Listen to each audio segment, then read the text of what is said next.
はい。見て見て。見えだよ。Hello. Hello. Hello, hello.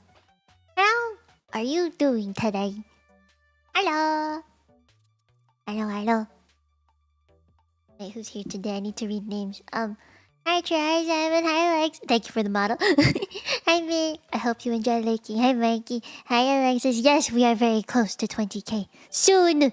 Soon. Hello, hello. Who else is here? Hi Dave. Hi Anima. Hi Zazie. Yes, I am very cuddly today. I was looking through my items and I was like, oh yeah, I have this. And I was like, okay, I'll use this. I feel like I should use some assets once in a while, you know? There's a cinema roll one, but I had the melody one uploaded, so I was like, I don't want to bother with it right now.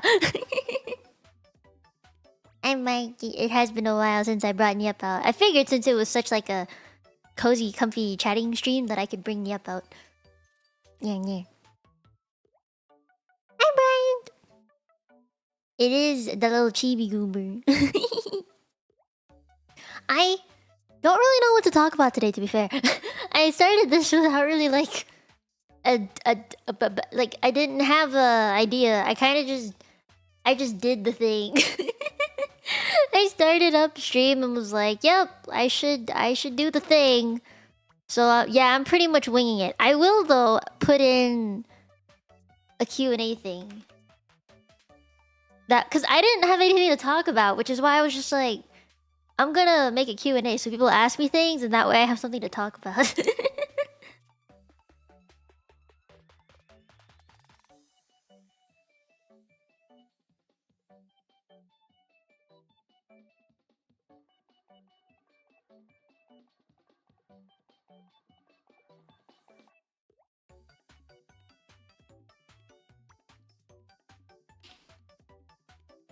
Start Q&A. There we go. I did it. Also, just before stream, I was talking about this with some members that I started, like, I updated my stream elements OBS to like have multi-streaming because I knew that update was gonna come out this year, and I'm trying to get used to looking at this OBS chat instead of like YouTube Studio chat. Cause that's the chat that I'm used to looking at, and it's so different. Did it just die? Oh, I think it died. Here. There we go. I think it's because I was looking at the questions. Will it happen if I look at the questions? It might. No, you're good, you're good. Ugh. The return of Mia Twitch. So, I wanted to talk about this a little bit more. The whole like multi-streaming thing. In the announcement that I made on Discord earlier, this year, I mentioned that I would start kind of changing the way that I would use my socials and how I go about the multi-streaming stuff, because it's something I tried at some point last year. I don't really remember when, but I did try it. And I feel like it didn't go that well, to be honest. Like I didn't like having a Twitch only dedicated kind of stream. There's just something about Twitch that I don't like. And there's a pro and a con to doing this. The pro is that by multi-streaming in the first place, that's obviously more platforms that I'm on, and I am more known for streaming, right? So the more platforms I stream on, the better. And so if I multi-stream to Twitch, that means more exposure, more visibility, and logically that just makes sense, right? Like if I want to grow and people to notice me, then I would multi-stream for that reason. And what I would do for every Twitch stream is basically say, I'm not looking at Twitch chat, mainstream on YouTube, go click on that. Like, go click on this link, right? It's kind of like a way to direct people to this channel more so than to grow on another platform, if that makes any sense. Because my whole entire, I guess, brand, my whole channel is here and on Discord, right? So I want to grow there as much as possible, like on these platforms as much as possible, instead of another one. So doing the whole Twitch multi-streaming thing is really just another way of funneling people to here instead of like, you know, doing two separate channels at the same time. It just doesn't really seem efficient, you know? If I were to stream some content on Twitch and some on YouTube, it just doesn't really seem right. So that's why I am only doing the multi-streaming for the sake of visibility. And another reason is I've talked to a lot of friends. I think you guys might have noticed that during the... I did a Universal collab recently. And I've been talking to some peoples who stream on Twitch lately. I have a lot of friends. I remember when I first started streaming, I actually had a lot of friends who were on Twitch. And no one was on YouTube. I was very lonely. But I've been talking to more friends who are on Twitch and they want to raid me. And I feel bad that I haven't been there at all. So I wanna be there to allow them to raid me. I'm giving them the chance. And then the other thing, other reason I would want to multi-stream is like how do I put this? I want to know what is happening over there because of my friends. I like they will raid me and stuff, right? But I just feel like there are a lot of people who are over there that I don't even know, and I'd like to know. You know? Does that make sense? It's more of like a selfish reason. Yeah. You say that, Alexis, but do you really want me to pull in TikTok people here?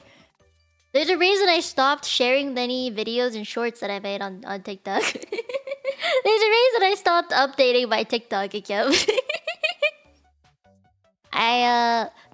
Like Twitch chat is already such a different community, and if I were to bring in TikTok people, oh no. Think of all the Zoomers that would come. think of all the Zoomers. You already say I'm Zoomer enough and I'm baby enough. You want more of that? Oh no.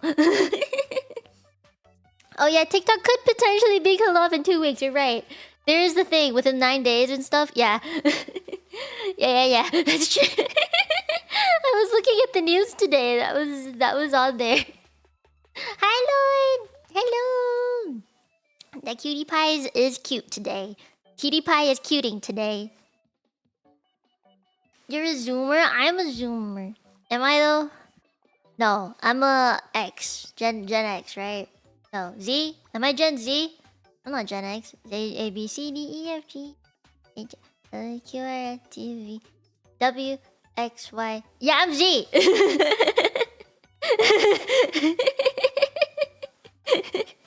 you not do that too? Okay, you got. I don't know how people remember the alphabet. I can say the alphabet backwards though. Yeah, I can say the alphabet backwards. Did you know that? Fun fact, I know how to say the alphabet backwards. I'm not gonna prove it to you because I have nothing to prove to you, but I know I can do it. Oh no, wait. I guess I am still a Zoomer. But anyway, that about the multi-streaming, I hope those reasons are suffice. I don't think any of you guys have anything to worry about. You do not have to go on Twitch to make that chat active. You don't have to go there to support me or anything. You're already here. This is where I want your support, right? So don't worry about the Twitch stuff. Even on stream, like the chat that I have in that little box there, that'll still be YouTube chat. I'm not gonna make it like a multi-chat or anything. So anything here will not change. This will be the same. Early to late 20s is Gen Z. Oh no. Oh no. No. Oh no. I don't want to meet any Gen Alphas. I'm so scared of coming in contact into actual contact with a Gen Alpha. I'm so scared. I'm so fucking scared.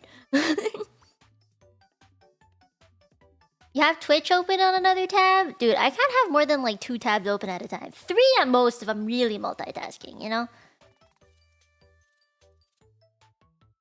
Hi, AJ! You gonna make sure they're behaving? Maybe make sure they're behaving everywhere? Not just the one chat.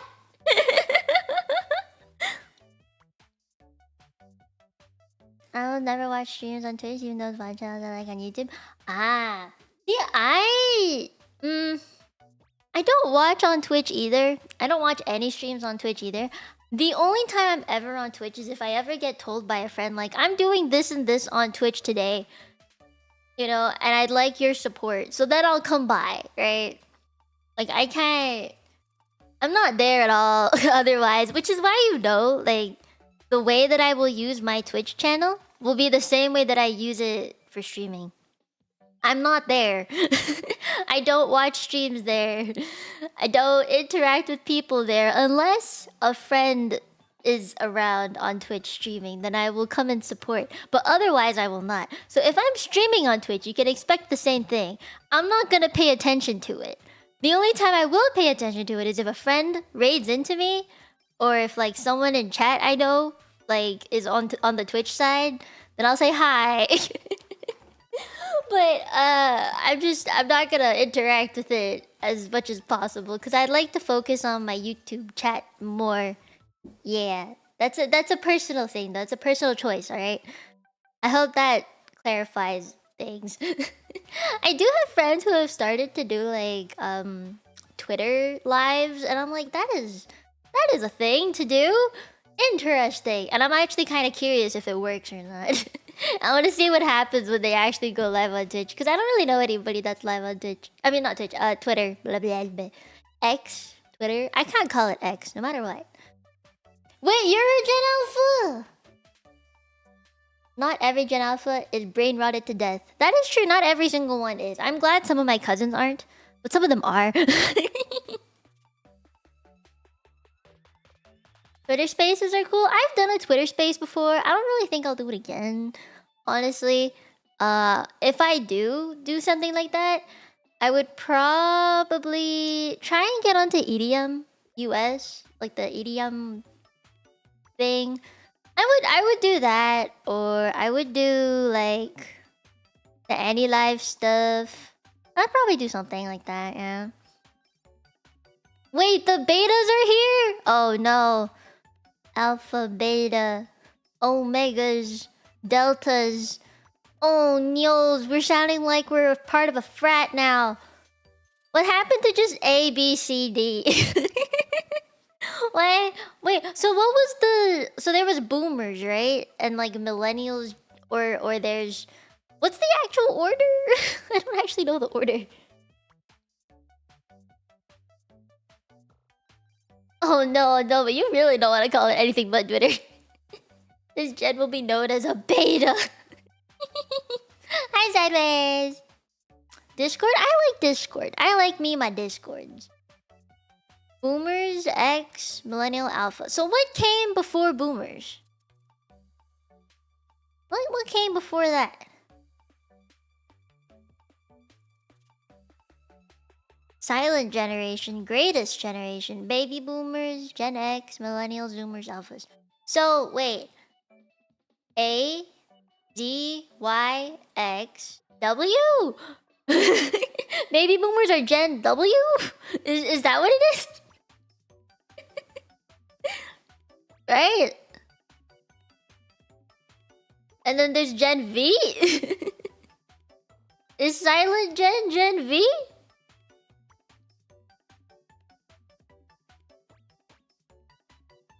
That's crazy.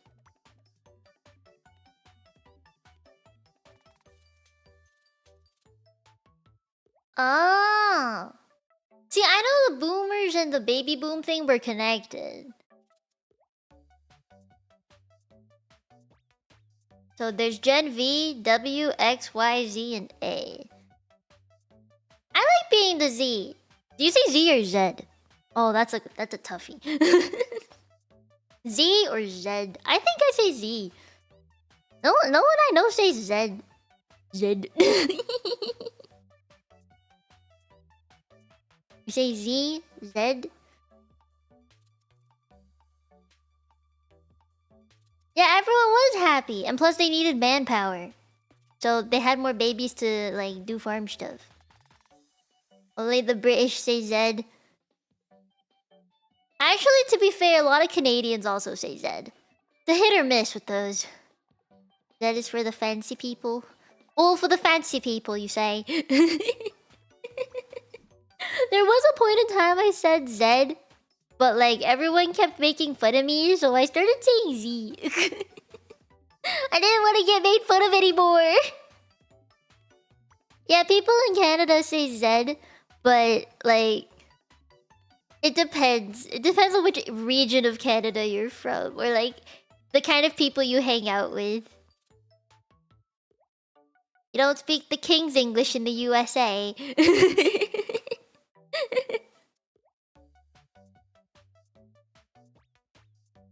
I do have a bunny. Its name is Nip.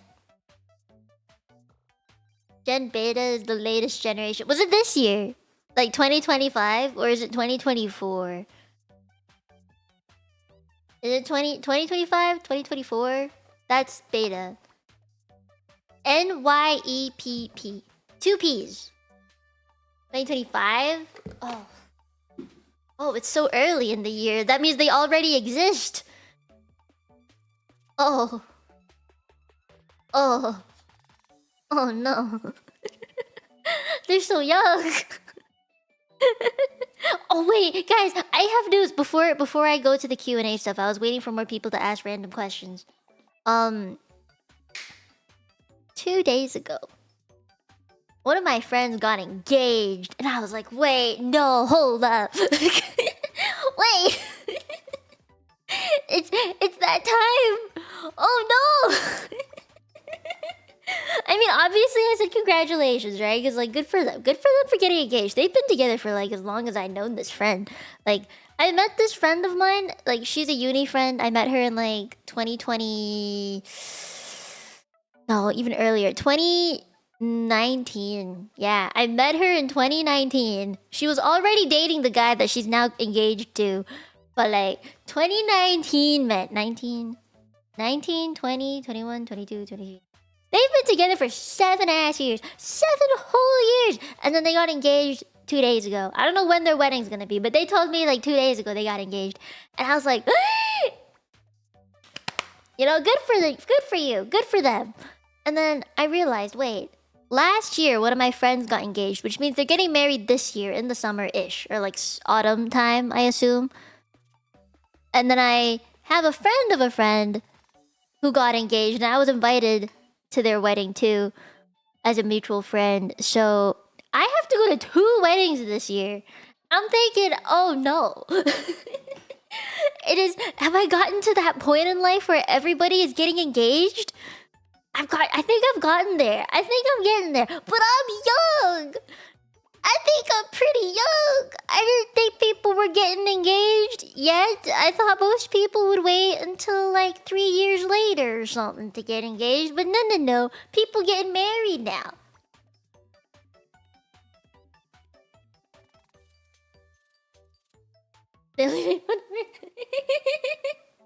Wait till they start posting baby pictures. I'm actually excited for baby pictures. Young and in love.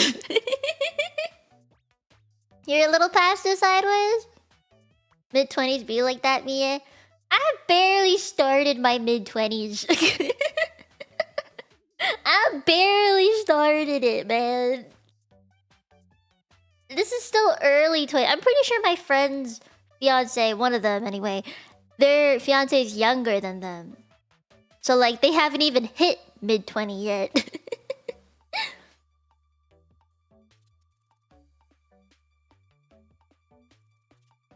You'll attend a bunch of weddings in your 20s, a lot less in your 30s.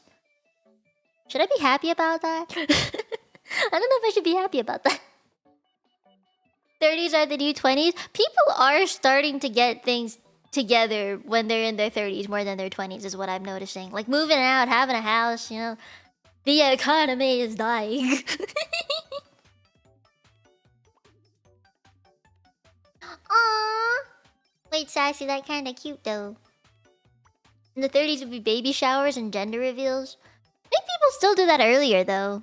I guess it depends on how long you want to stay married versus when you want to start a family, you know? I am excited to attend these weddings though. It's been a hot minute since I've attended a wedding. The last time I attended a wedding was when I was a kid. Maybe like 8 years old? Yeah. If not younger. Maybe the prime reason about a lot of people just don't want kids ever. I want kids. Not excited to have them, but I want them.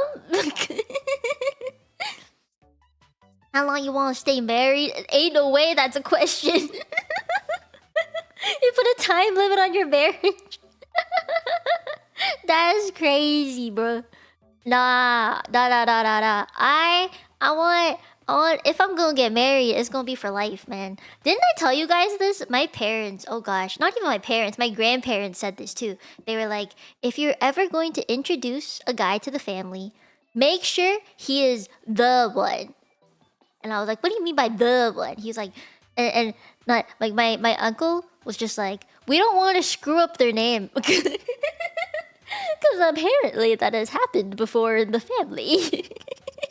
Like my mom brought a dude home And like my grandma remembered that dude's name, and then my mom brought my dad home to see the family, and then my grandma called my dad my mom's ex's name.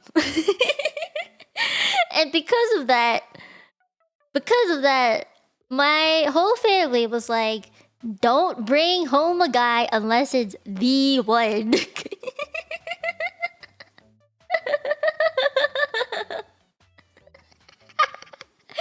Yeah. I think so, you know, I have to make sure it's the one. If it's not the one, they're not coming home. I'm not introducing him to anybody.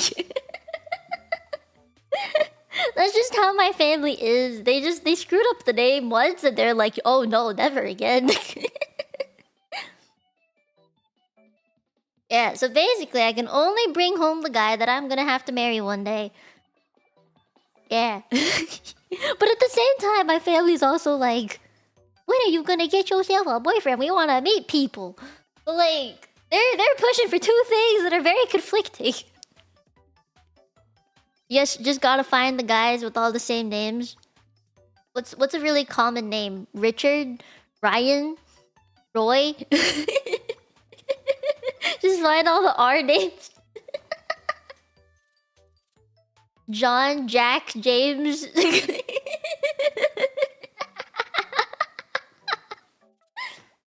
Tony, Thomas, Tom. Timothy. need to find all the simple names. They'll never mess it up again. Close enough.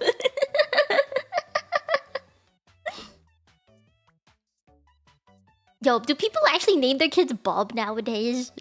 Ain't no way they do. You know Bob spelled backwards is Bob? I need a Kevin. I need a Kevin Yoon.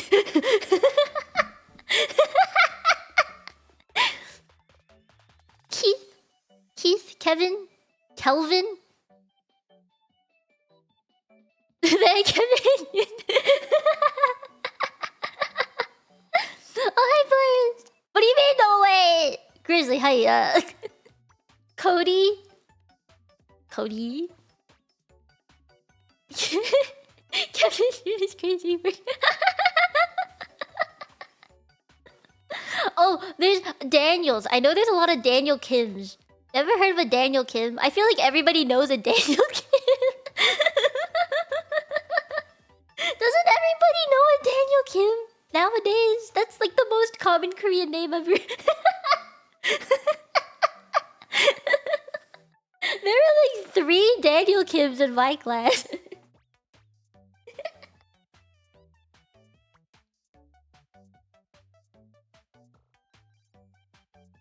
Yoon? It's a Vietnamese name. I don't know if I'm saying it right, but like that's how I've always said it, and no one's ever corrected me, so I assume it's right.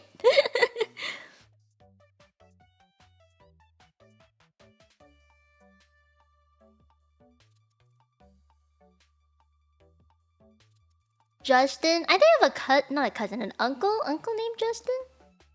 I have an uncle named Justin and an uncle named Nick. Very simple names.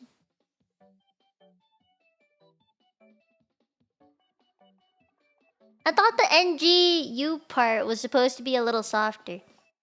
You say like the yun more than that. Oh,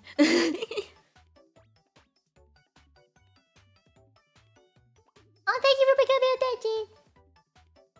I can't read the name, it's so tiny.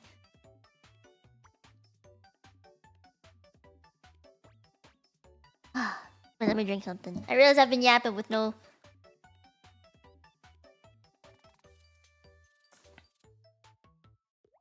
No hydration.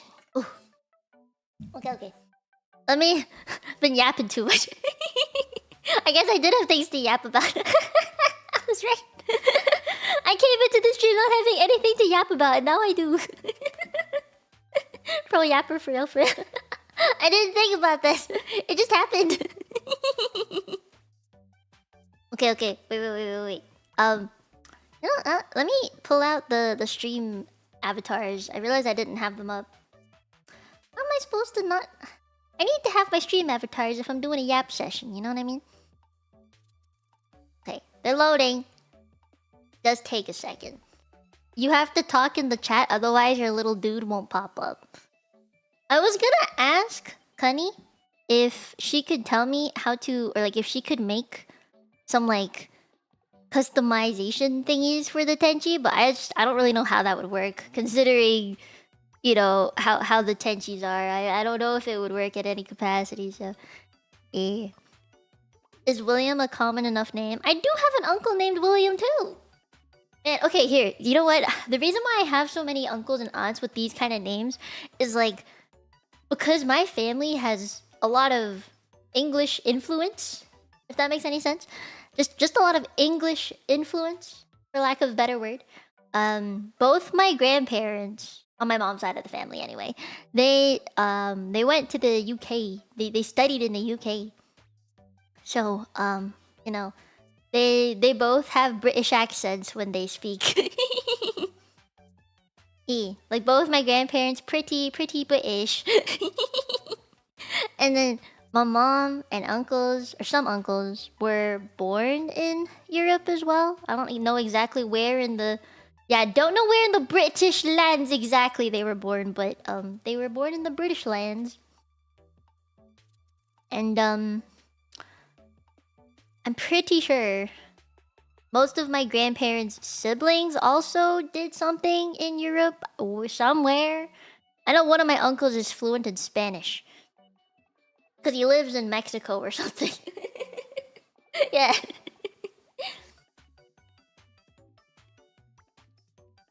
That's really cute. Thank you. Actually, no, you should thank Lex for how cute it looks. How about French? No, that one I don't think I have any family members around. Just... No. I can't think of a French. My sister used to take French back in high school, but... I don't know if she continued with it or not. No way. And good morning, Nimby. Okay. Let me go through Q&A questions since I see some. Current versus old favorite characters in Hoyo games. Current favorite is Sitlali and Kachina. Those are my two favorite current characters. But my favorite old characters? Oof. That's a little tougher. How old we talking? Like Mondstadt old? I assume Mondstadt old. Can't this have to be that old? I guess Li Yue too counts. I used to not like Xiangling actually, but she's kind of cute now. I also like her new skin that's gonna come out in the new update for Lantern Right. Let me look it up. There's too many characters, man. Genshin characters. Is there a list? Genshin character list. Any old character? Okay. Is Baiju considered old? I quite like him still. He's still one of my favorites. Oh, Farzan. I actually really like Farzan. I still use her to this day. Kaza? He's pretty old, but he's pretty meta too. Available characters during when I first started? Then it would have been Wanderer. When I first started, Wanderer was my first 5-star, so... That's old for me. And he existed in the game, just not as a playable character, so does that count though? His design would have been considered old, I guess, so... I assume Baiju would count. Let's say Baiju. Oh, Tartaglia. Child, my love. he was like my it boy for such a long time. Oh man, his belly window got me. And Toma. Tartaglia and Toma are very similar in terms of like how they look, but yeah. I would pick them both for old characters that I loved. If I had to pick like a baby that I loved, it would have been Diona. Cause she shakes drinks. Like she bartends, right? She be a bartender, and I had a bartending phase, guys. You guys don't know this, but I got them bartending skills. I'ma shake you up some good martinis, bet. I'm actually pretty good with mixing alcohol. He does seem like a really cool guy to game with IRL. Jenna's milkshakes or drinks means everyone to her bar. For real, for real. Would be against you? Eh. I have a whole set thing. My dad, for my 19th birthday, because 19 is the legal drinking age in Canada. On my 19th birthday, he knew that I'd have like a lot of fun mixing drinks or like experimenting. So I ended up getting gifted a shaker set from my dad. You know, the fancy cup and like a nice moldy thing with like the ice ball mold thing.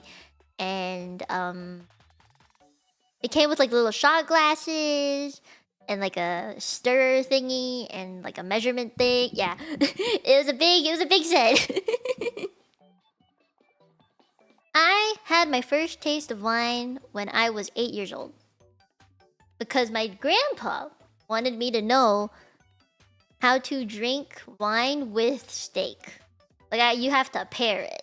You know, apparently that's like an acquired taste that my grandpa wanted me to have very early on in life. So I ended up learning how to taste steak from a very young age. Wine is kind of gross, man. I don't like it.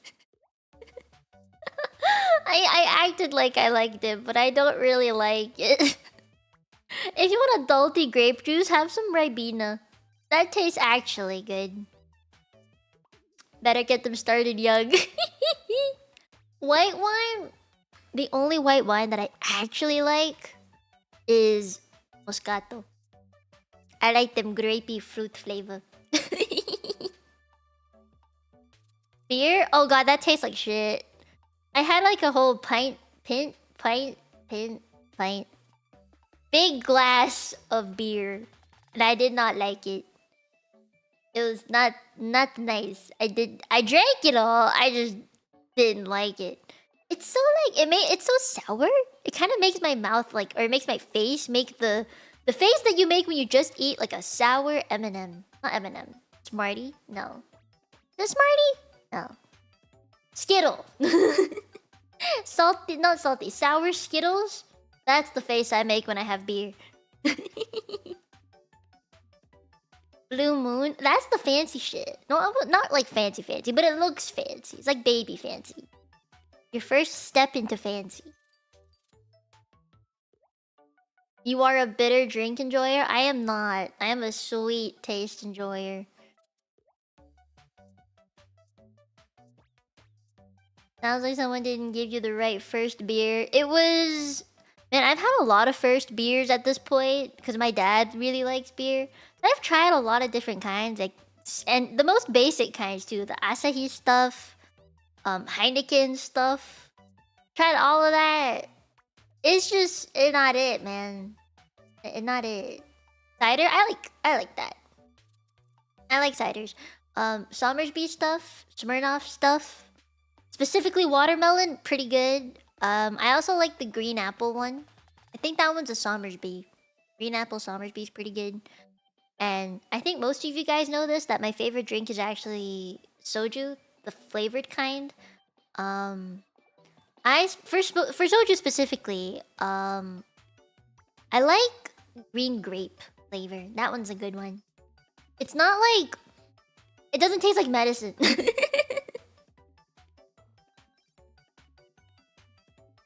Plum soju? Oh, I love plum. I love plum a lot.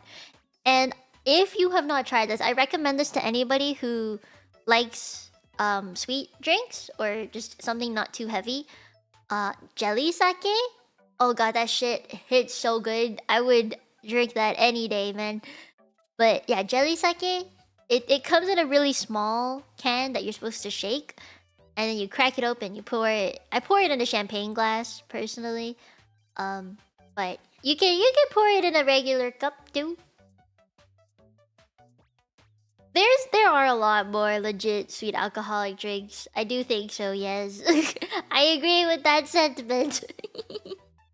You had a few fruity soju at a karaoke bar?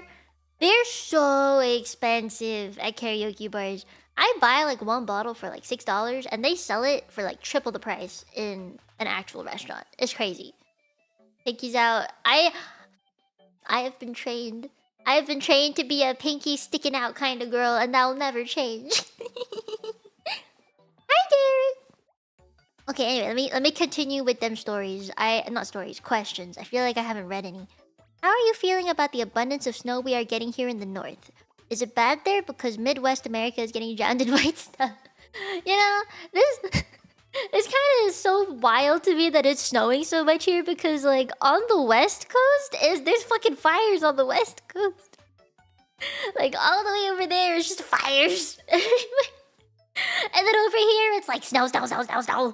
Cold, cold, cold, cold, negative 10 degrees. Like, what is this global warming? Why? I don't understand. What is wrong with the world?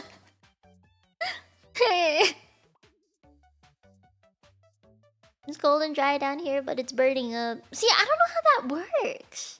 How does that even happen? I am so sorry for you for having to experience the fire. Or just the ashy air. That must feel terrible. Okay, anyway. For the abundance of snow, how I'm feeling about it. See, I don't go outside. So it doesn't really matter to me how much snow there is out there. It matters more to my parents because they have to shovel the snow. But I think it's nice. It's fluffy. It's pretty. And I like cold weather more than I like hot weather.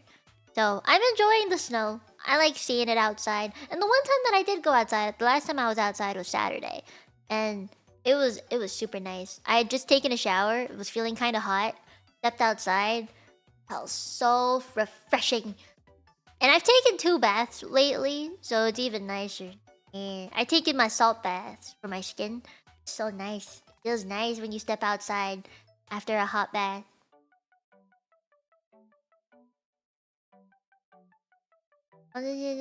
Yeah, see, Cali has just not great weather in general. Snow isn't too bad today. Yeah, I actually kind of like how the weather is. There hasn't been too much snow today specifically. There was a lot these past 2 days, but today there hasn't been any new snow. How's the skin treating you lately?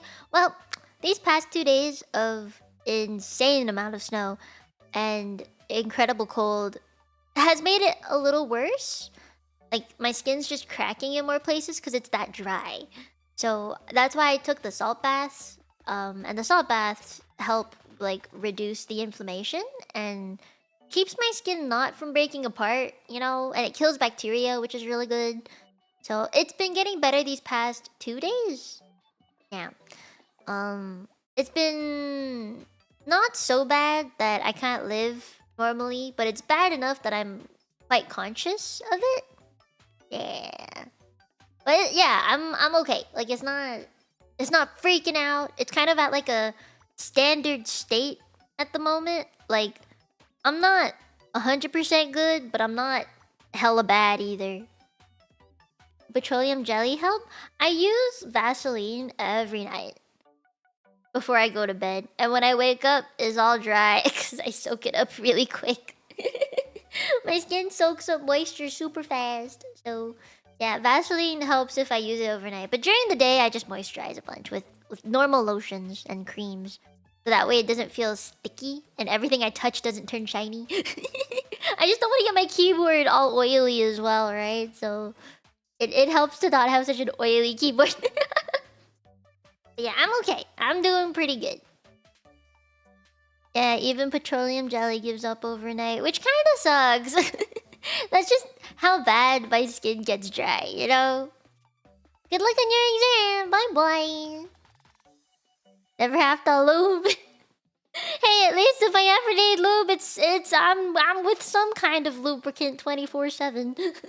I have like 2 bottles of cream lotions right next to me. I got any kind of lubricant you need. Some for the keyboard too, if necessary. I gotta buy me that 6-in-1 shampoo, conditioner, motor oil, body wash. need me a 6-in-1, man. Man, I don't know if I'd actually use it though, for real. That's kind of gross when I think about it. I'm surprised there's something that works like that. Okay, let me find another question. Please buy separate bottles of shampoo and conditioner. Oh my god, they come in sets anyway. You know, if they come in a set, just get the set. Oh, Japanese brands always have a set. That shit's good. I always get Japanese brands for my hair, because I have very, very expensive hair that I want to take care of. The last time I went to the hair salon, it cost me $350, okay? I go once a year. I gotta take care of it well. Oh, I like tea tree too. Tea tree is nice. I use tea tree on my face, actually. It's good for your scalp, though. Maybe that's why it's also good for your face. It's just good for skin and hair follicles. And they're very good, like, natural antibacterial stuff. They are kind of pricey, though. You're right. Ugh. What do they do? Okay, so $75 for the haircut, right? And then last time, I also got it bleached and I dyed it, which kind of... Bleach is expensive, man. Because that shit is like... You gotta maintain it well. When they do it, it's like a lot of checking on the hair. And it's kind of risky. So, you know, that's why it's expensive. And then hair dye, also expensive. And then styling it, expensive. So, like... expensive everywhere. Yeah, $75. My hair was up to, like, my waist. And I cut it about armpit length, I think. Yeah. Yeah, bleaching Asian hair is very different from, like, bleaching non-Asian hair. And I have super healthy hair just out of genetics. My hair follicles are very strong. So bleaching my hair is actually super easy. Normally people have to bleach it like 2-3 times. I only have to bleach it once to get the color that I want. So yeah. Beauty hurts my scalp and my wallet. $60 without a tip? Dang. Oh yeah, mine's with the tip. I also go to an Asian place and I pay in cash so I don't have to pay for taxes. It helps a lot to have to let myself pay in cash. Yes, it helps my wallet. But also, like, I've been to my hairdresser for also about 7 to 8 years now. Like, I've gone to this guy for a super long time. He knows me so well. Like, he knows what I want, you know? And he's like, there's a new trend in the Korean community lately. In, like, Korean hair trends and stuff. You want to see? And I was like, ooh, yeah, let me see. And then that's kind of how I ended up having two-toned hair. Yeah. He, like, also was like, you know, he's not afraid to criticize how I take care of my hair. And he's like, it's unfair that, like, all I need to do is shampoo and condition it and my hair is all healthy. And I don't have to do much. And he's like, you're too lucky. I have to do all of this and this and this. And I was like, hey. And he's like, I've bleached your hair at least 5 times now and it's still so healthy. How dare you?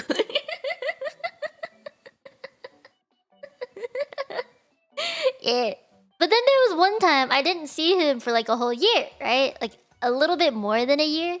And he was like, you missed your birthday appointment. You weren't here for your birthday. I thought you were gonna come see me for your birthday. You always come see me for your birthday. What happened? And I was like, I know. I'm sorry. I look like shit for my birthday. I swear I wasn't cheating on you. I just looked really bad on my birthday and I was sick. And he was like, hey, I am going to treat you well today. You need help. It's been a whole year. Look at all these split ends that you didn't even know you had. Tisk tisk. He just knew. He knows me. He'll ask me like how my family's doing because they also go see him, but we all go separately. Like my dad goes once every few months. My mom goes once every, like I think twice or 3 times a year because she likes to keep her hair a little bit short or shorter. Not like really like medium length, but she likes to keep it that way for a long time. So she gets it cut a lot more frequently than me anyway. I let my hair grow out to like my waist and then I chop off like 4 or 5 inches at a time and then let it grow out again. You know why though? Think about it this way. Birthday, July, right? My birthday's in July. Last time I went was right before Offkai, which was in June. So it was like kind of close. That's why I went in June the last time. And it's been a year since then. Been a year since Offkai almost. And the next time I'm gonna go get my hair done is also gonna be in June, right before Offkai. So, when I like, yeah, it is medium. Like, sorry, I was like, I'm in the middle of explaining something, and then I read chat, and then my brain like diverts to a different direction. I forget what I'm about to say. So I like. When I cut my hair in June, it's like kind of the summertime, right? And then by the time it gets to winter, my hair is longer. So then it's like I have long hair for the winter, which works out because it's cold as heck. In the summer, I want shorter hair so it's not so hot, right? That's how it works. it just works. Yeah, my hair grows really fast. If you guys remember last year at Offkai, my hair was just a little bit below armpit length. Now, I cut it myself once, actually, which he's gonna hate me for, because I've never done that. I was supposed to go see him in November! But, now my hair goes... Before I cut it myself, it was already at my waist. And I cut it, so now that it's kind of like a few inches above my waist. Kind of like boobie height. Yeah, like halfway between my armpit and my waist. It was super long. My hair grows super fast. I can't do anything about it. It just does that, which is why my hairdresser loves me. Because every time I go, it's like there's always something to do with you, you know? He likes that.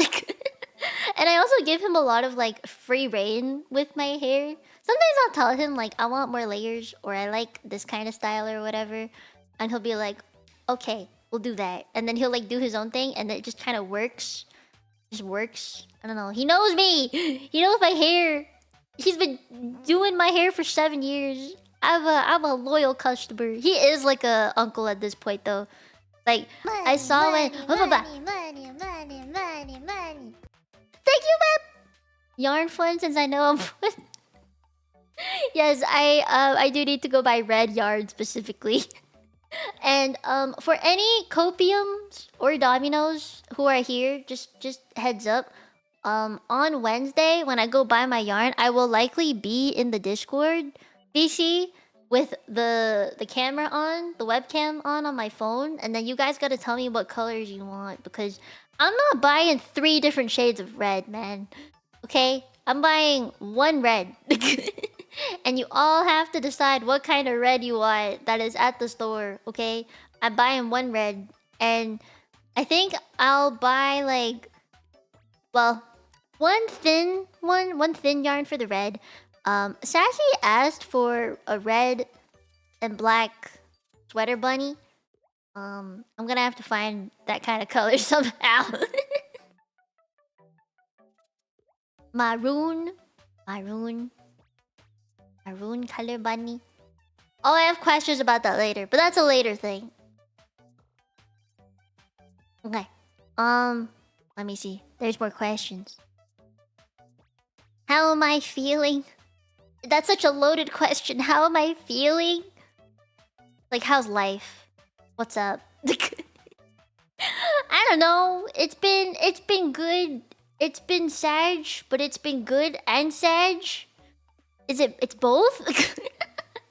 I am getting like this huge sense of FOMO about nothing.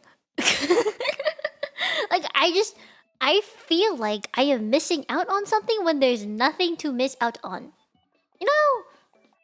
Like, I'm getting invited to collabs. I got invited to another collab that's happening in February. So, you know, I'm not, like, friendless. I'm not missing out on the big events or whatever. But, like, I just feel lonely. You know, it's so weird to say that you feel lonely when you're surrounded by so many people, but I think it's just how I'm interacting with people that makes me feel lonely. Oh my god, we're getting philosophical. Living, surviving, living. I'd like to say living more than surviving. Because surviving is like, you don't even have the most basic needs. But I do have the most basic needs. So I'm just living. I'm existing. It was your question, yes, Marky. Like, are you going through life, but you feel like you're not living your best life? But you're not sure what it would make it your best life? Exactly! You get it! Are you thriving? Am I thriving though? Okay, here's the thing. Let me like explain my situation of why I think I am like I want to live my best life and I feel like I am in my best life, but at the same time not. Okay, I need to explain myself. I need to justify my feelings and validate them. Okay, so the year started, right? New year, new me, right? Well, new year does not always mean new me. I'm still me, but we're trying new shit, right? Yeah, we're trying new shit. That's different. I'm still me. Nothing has actually changed. I've been doing 120 squats a day. That's the one thing that has changed. I'm taking care of my butt and my thighs and my back health. My posture is so bad. I'm trying. I'm trying so hard. See, I want to get my ass back before summer comes, okay? I'm trying. I'm trying. Working out is good for my skin too, because metabolism, right? So, I'm trying. See, I don't like squats if they're super heavy. And they're bad for your knees if you just go on with like really heavy weights. I prefer doing squats just without any weights or like just my own body weight going up and down, but I do it multiple times, right? So I usually do 30 sets, not 30, 30 reps, 5 times. Is it 5? Am I doing the math right? 4 or 5 times, give or take. Yeah, 4 or 5 times. Normally 4, but sometimes I push it to 5. And the reason why I do it that way is because I brush my teeth when I'm doing these squats. So I'll like do 30 seconds, like 1 squat per second on like my bottom left side, take a break for like 5 seconds, and then do it again on the right bottom side of my teeth, and then break for 5 seconds, and then do the top left, top right. And then if I'm tired as heck, then I'll stop, right? But if I'm not tired as heck, I'll keep going and do 1 more set. And just rinse my mouth for 30 seconds with mouthwash. Yeah. It helps me like actually do them. I hope that makes sense. Yes. If you guys want to start doing daily squats, brushing your teeth at the same time is probably the best time. Because you're just standing there. You're not doing anything with your legs. So it does work. Squat, toothbrush it. I'm telling you, if you wanna get fit, you wanna get healthy without having to sacrifice extra time that you're spending doing something else, you might as well just do it while you're brushing your teeth. Right? What else are you gonna do it? Hydration. Oh, thank you, thank you.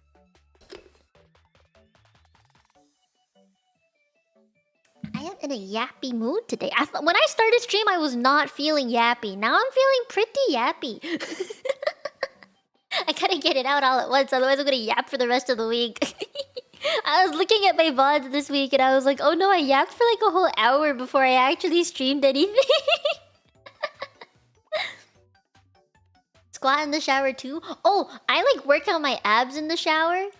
I don't know if you've like ever tried that, but like I'll just clench my abs in the shower. Yeah. Like I'll... Yeah, there's... Do you want me to send you like a workout video? You can squat in the shower too. You do twists in the shower? That would work. I'm gonna have to explain that one. It's kind of like tilting your pelvic bone, but you're using your ab muscles to do it instead of like your back or your butt muscles. I hope that makes sense. You wanna do planks in the shower? I could do planks in the shower. My shower's pretty big. I could do a plank in the shower. Oh, I also do crunches before bed. I do like, I think 45 crunches before bed. I'm doing the math right. Yeah. Yeah, I do crunches. Crunches are good for female bodies, I think. I'm pretty sure sit-ups were better for male body types. I kind of forgot if it was the other way around or not, but I'm sticking to crunches. Your back eventually cannot hold up. Oh, well, time to start doing back exercises.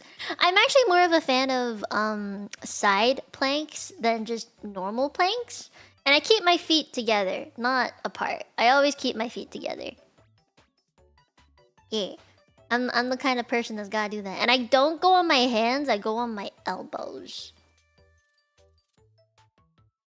Oh, ab wheels, yeah, that do be a thing. See, I have an ab wheel thing, I just don't use it. It hurts.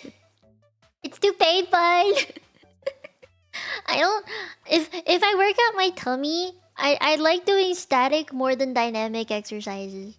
But if I'm working out my butt and thighs, then I'll do dynamic than static. Oh, my abs hurt. Hi, Majulus. Hello. Okay, anyway, let me keep looking at questions. Alexis asked, what is it? Any upcoming games you're looking forward to? Yes. I am really looking forward to the Hello Kitty adventure game. It's supposed to come out January 30th, which is in about 15-ish days, give or take. So, I will stream that when it comes out on PC. It's in my wish list. So, I am going to play Hello Kitty adventure thingy game because it's a Sanrio game and I love Sanrio, so I will play it. Apparently, it's pretty much like Animal Crossing, but it includes mining and exploration stuff. So, yeah. I want to play that game real bad. And I wouldn't say this is upcoming as of right now, but in December, one of my games that I've actually backed on Kickstarter years ago is called Loftia? Yeah, Loftia. Loftia. And it's supposed to come out then. So, December of this year. I'm looking forward to that. And if there's any Kirby games coming out this year, I will play it. I really like Kirby.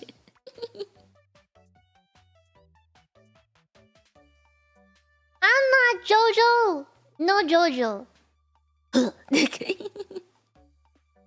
Okay. Min asked me, what inspired your lore? Oh god. That's such a thick question.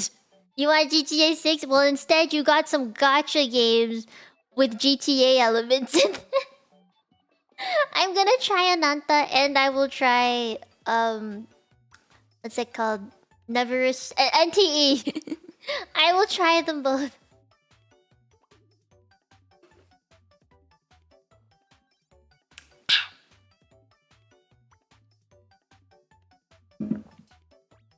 Does it interest you more than GTA 6? Good, because me too. My lore is so simple and sweet though. Thank you. Yes, Hello Kitty has a boyfriend. His name is Daniel.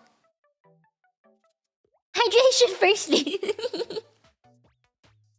Yeah, okay. So, if you don't know the lore, I encourage you to read my description. Yes, Hello Kitty dates a Daniel. Why are you guys so surprised? This has been her lore since like early 2000s, if not even earlier than that. Did you guys not know? His name is Daniel. Okay, hear me out. The only reason I know this is because when I was in Hong Kong, I lived in Hong Kong, right? I was like 6 years old at the time. My parents took me and my sister to a Hello Kitty performance in theater, and it was a story about how um Hello Kitty was going to save Daniel from this evil dude who kidnapped him, kind of like Peach and Mario, but in Hello Kitty and Daniel. Yes, dear Daniel. Yeah, you know Daniel. I'm glad you know Daniel. Yeah, that's why I know. It's because Daniel got kidnapped, and I was like, oh, they're in love. I didn't know that. Spicy Sanrio lore. You know, Hello Kitty has kids. If you look at the Hello Kitties, the smaller Hello Kitties with different bow colors, it's because Hello Kitty had kids with Daniel. You guys know that? And guys, okay. There's a reason why Hello Kitty has a bow. It's supposed to symbolize like tying yourself, it's like a relationship thing with society. It's like you tie together relationship thing. Yeah, it's supposed to be like cute and stuff. And the reason she doesn't have a mouth is because your actions speak louder than words. That is something that the people in Sanrio who designed Hello Kitty wanted to portray to little kids. Is that you don't need words to communicate, your actions are more important. So, that is why Hello Kitty does not have a mouth. See, I'm a big fan of Sanrio. I just don't say it. It's moments like this that I'm just like, damn, that sounds kind of nerdy. My normie is not showing anymore. It's being overcast by the nerd, the inner nerd. Sounds like a good mommy actions over words. Exactly. Awesome nerd fact. There should be seen and not heard. You can get behind that. Yeah, exactly. Remember, they were Hello Kitty is a Japanese-made thing, right? And Japanese kids are actually super well behaved, surprisingly. But they're super well behaved.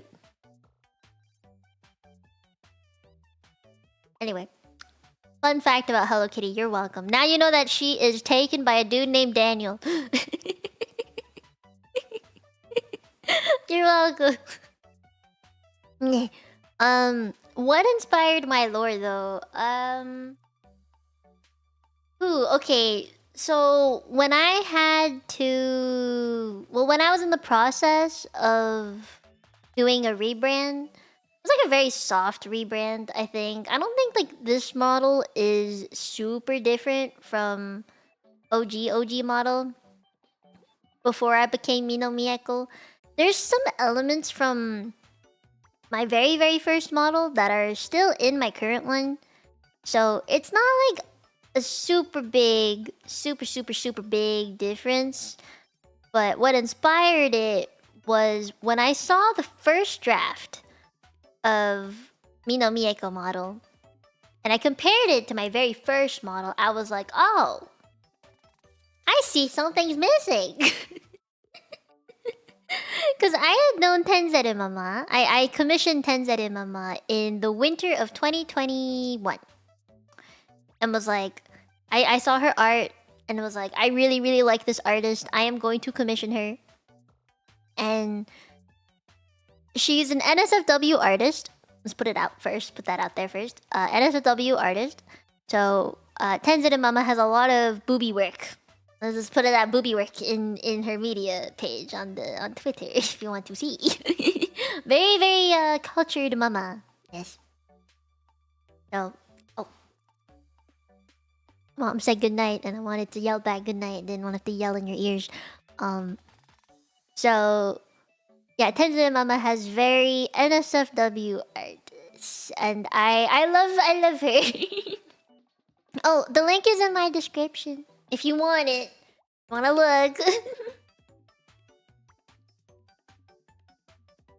And go oh god, my throat.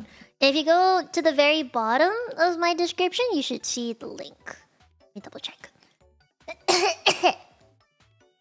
Yap sessions go hard. Yeah, it's in the credits. Just copy and paste the ad into Twitter and you'll find it. So, yeah, originally my model had booba. Originally had very big booba for how immortal the model was supposed to be.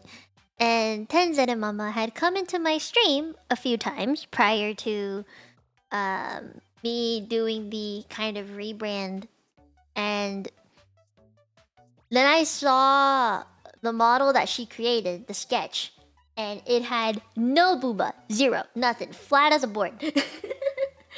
And I was like, oh.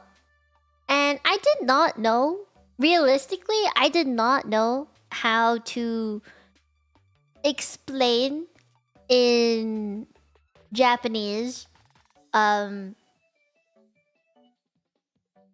you give me a little more boobs? And for it to not sound unprofessional. You know? Cause I can message her about so many things. I can message Tenzin Mama about like clothing styles, colors, easy. Length of stuff, easy. Talking about boobs, man, I couldn't do it. It just felt wrong.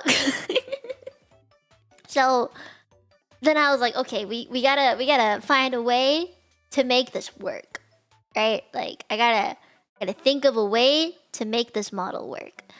And honestly, when I thought about the model with boobs, I think it would just look super weird.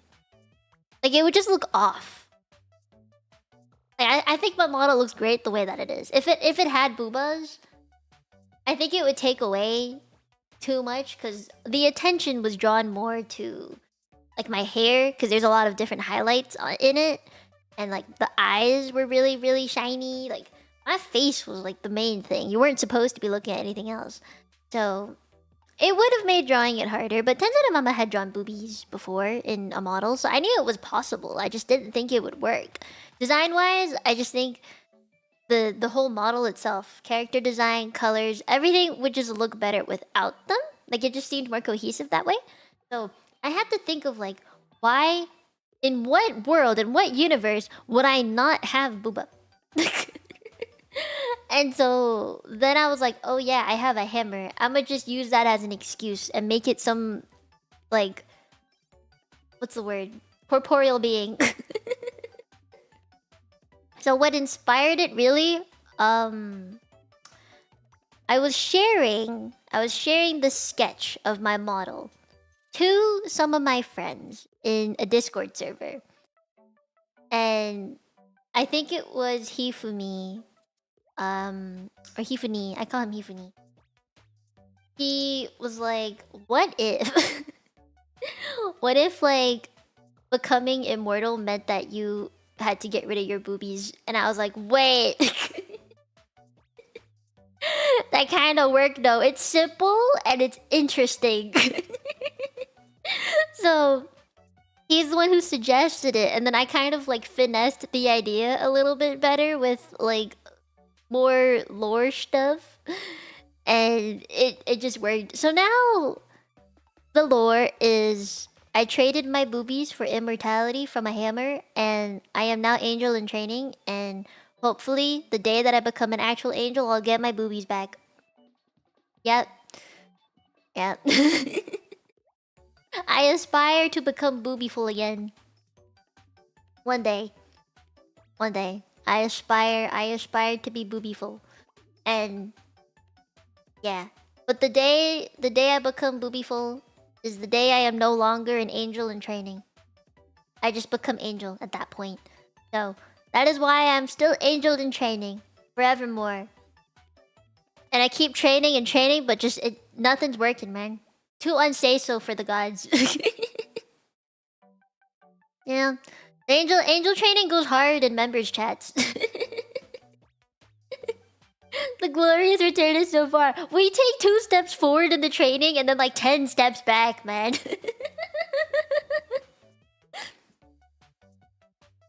I am training the opposite way, yes, sadly. Supposedly, quote-unquote, sadly. You will show no mercy. Good luck. Good luck. I am safe, so I am pure. The first step is always the hardest. You know what they say about addiction, right? First, you have to admit that you have the addiction and you have a problem. I don't think I have a problem. I think I'm good. I like the way I am right now. You can't get help unless you want help, right? I don't think I want any help. I'm good. So as you rank up, the more booba you get. Yes. And you know what? In my newer model, the newer outfit, I have more booba movement than in my OG outfit. Did you guys know that? Like, OG outfit, it only moves because of the dress, right? Or like the, not the dress. The one piece outfit actually does have a little bit of boing. But in my new outfit, I got a little bit more booba. A little bit more booba. Yeah. There's also the shadow of hope plus the curves of hope. We got 2 hopes. Okay? Which means there would not be a shadow if there wasn't some 3D object that created the shadow. Right?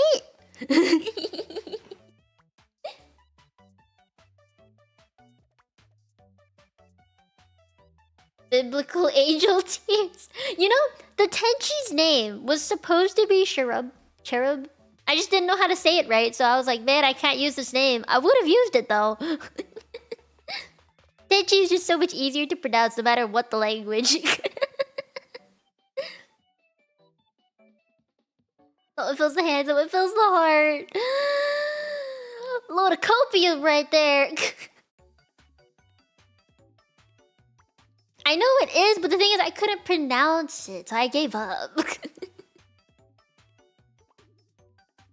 It is what you think it is. Yes, Tomodachi and Tenchi. You're right, you're right.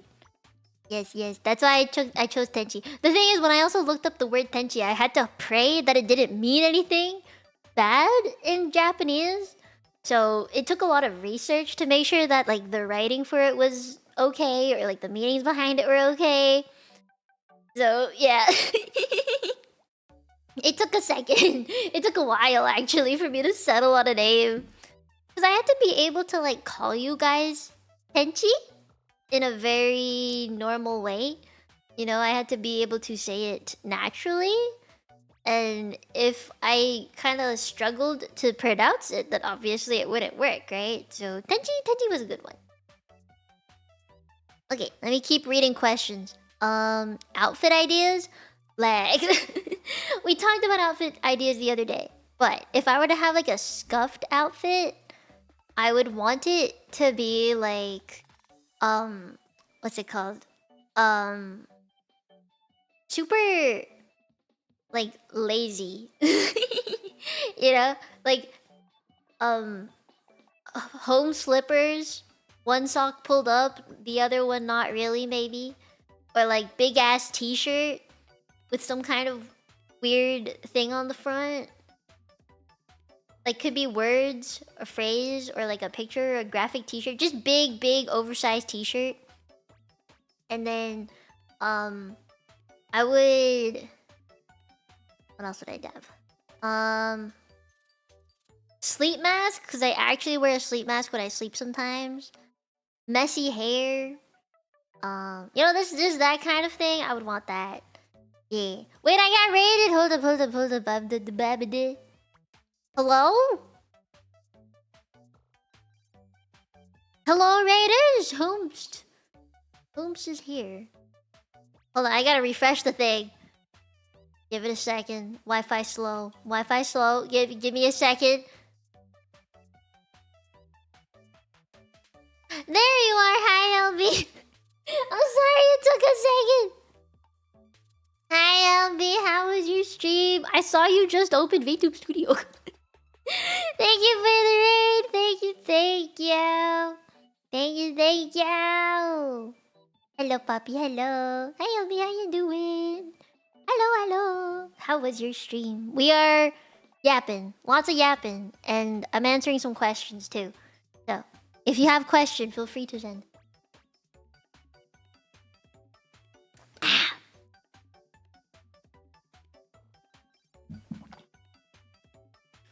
Cuphead? Oh, isn't Cuphead super hard?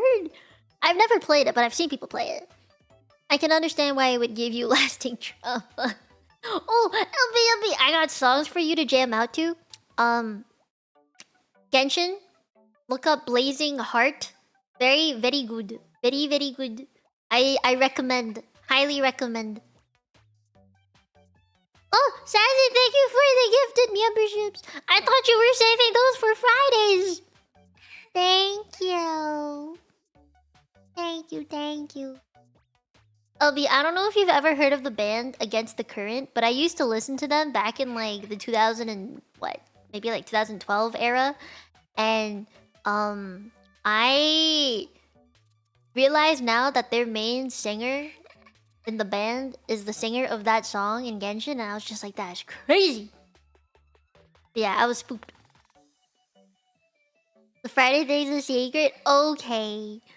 Thank you for being Thingy. I appreciate it. Welcome, Yan, and Cordis, and Puck Puck, and Panda, you sniped my mod!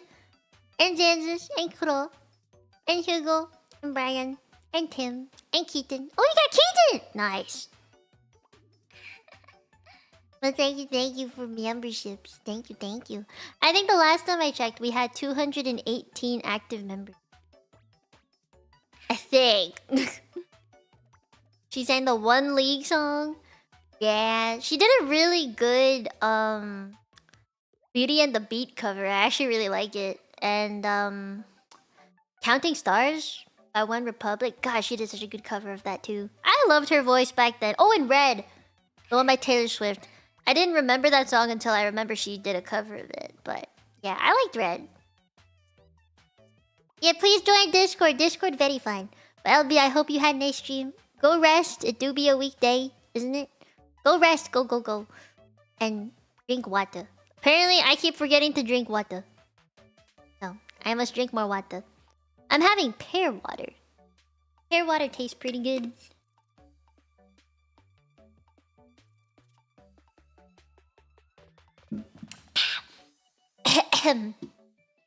Oh, Repent, we'd love to have you.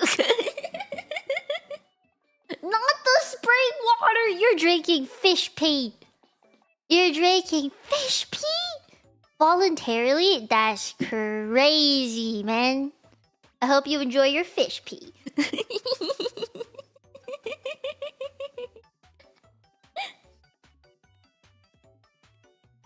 Okay, wait. I have more questions to answer. Outfit ideas besides the, like, oversized t-shirt scruffy kind of look. I actually kind of want what's it called? Like a sitting down on a beanbag chair playing games. You got games on your phone kind of vibe, you know? Kind of want something like that. I think that'd be pretty cool. Or something that makes me look like I'm part of the mafia. Like sunglasses, super like cool looking outfit. Kind of goth maybe, but not really. I don't think goth is the right word. Just like cool girl vibes. You know, black outfit, leather stuff. Baby fishnets. Mia's suit would go crazy. Yeah! I want the sunglasses though, for real. Think that'd be cool. And a gun. I want a Mia gun. If you can get a Mia designed gun, Mia themed gun. You would love to hear about the guns, wouldn't you, Sideways? I know you. Mia themed gun. Yes, I think it'd be pretty cool. Third option, I actually would kind of like something fantasy-like, because current outfits don't really give that vibe. You know, I want like a fantasy outfit, like more fancy wings. Like the clothing to be more fantasy-like. Yeah, like Genshin-y fantasy. Genshin fantasy outfit, pretty good. Or even Wuthering Waves, the Rinasita, that kind of vibe, like their clothing vibe. I would love that. Does that make sense? Maybe I'll ask Tenzet and Mama about it. I'll ask Tenzet and Mama, can you turn me into a 5-star gacha? They do have really good outfits, and I saw like some people saying in a forum, there's been a what's it called?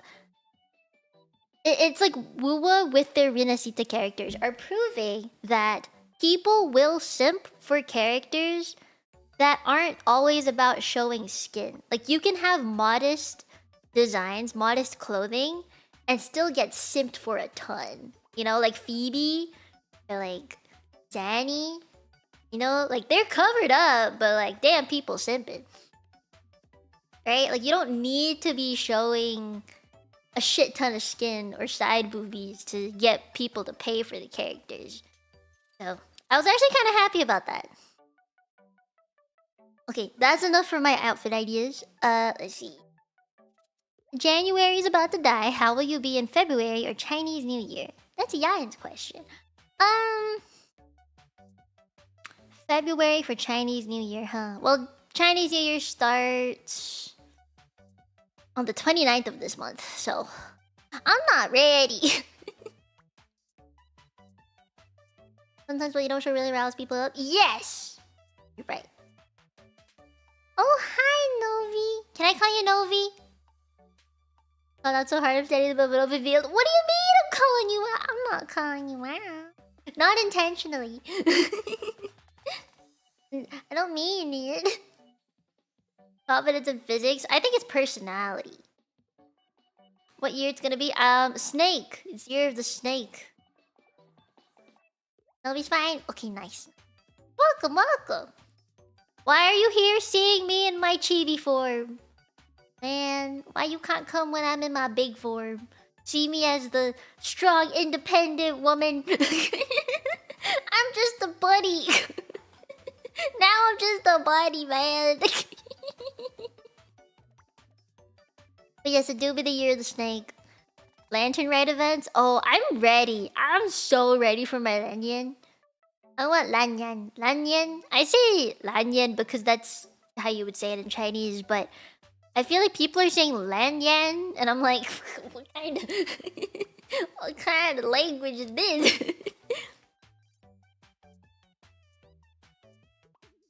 I'm a little nugget. I do be a little nugget. And the extra 20 pulls me down! See, I really want her because I have this thing for chakras. You know? Thing for chakras. It's a stupid thing, but I like it a lot. I don't know what made me like it a lot, but I like it a lot. I lost weight! Thank you. It's my New Year's resolution, and I think it's actually showing. Means that I started with she as a J sound. No, she is still she. She is she. XI is she. That's how it is. The J sound is ZHE. Is that J? J? Like Judger in Wuwa. Xiang Li Yao is Jiang? No.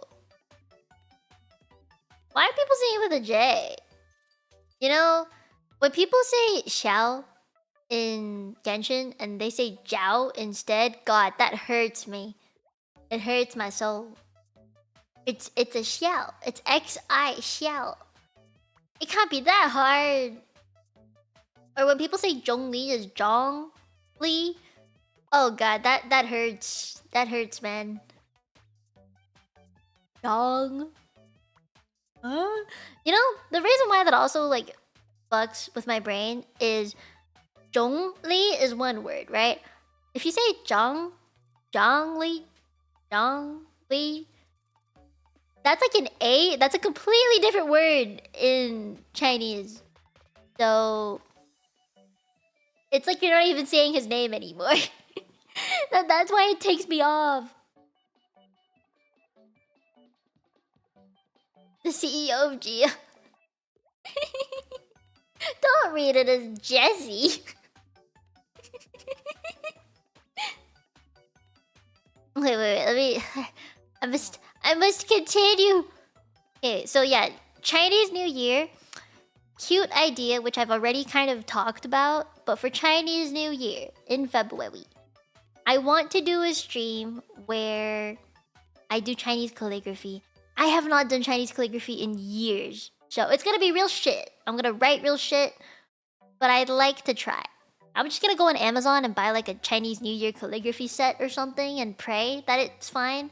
But yeah, anyway, that's the plan. That's the plan. I don't know if it'll work, but that's the plan. Alright, any new fashion trends that you hate? Alexis asks. Fashion trends that I hate. Okay, this is more of a hair thing than a clothing fashion thing, but raccoon hair. You ever heard of that? Raccoon hair? It's like you dye it in like a splotchy way to make it look like your hair is the fur that a raccoon has. Ugh, brother, ugh. Yeah, I hate it. Something about it just, I don't like it. I don't. I know some people could wear it well. I don't like it. Yeah, did you look it up? I don't like raccoon hair. Yeah. Yeah. It don't look good, right? It's so wrong.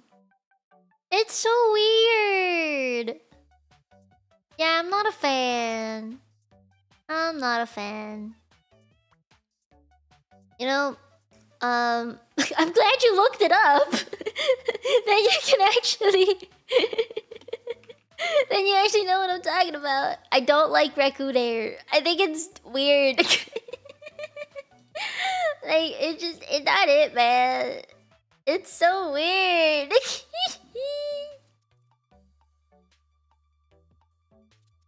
Yeah, okay, anyway. The other thing that I don't like in fashion lately is the way people wear their pants.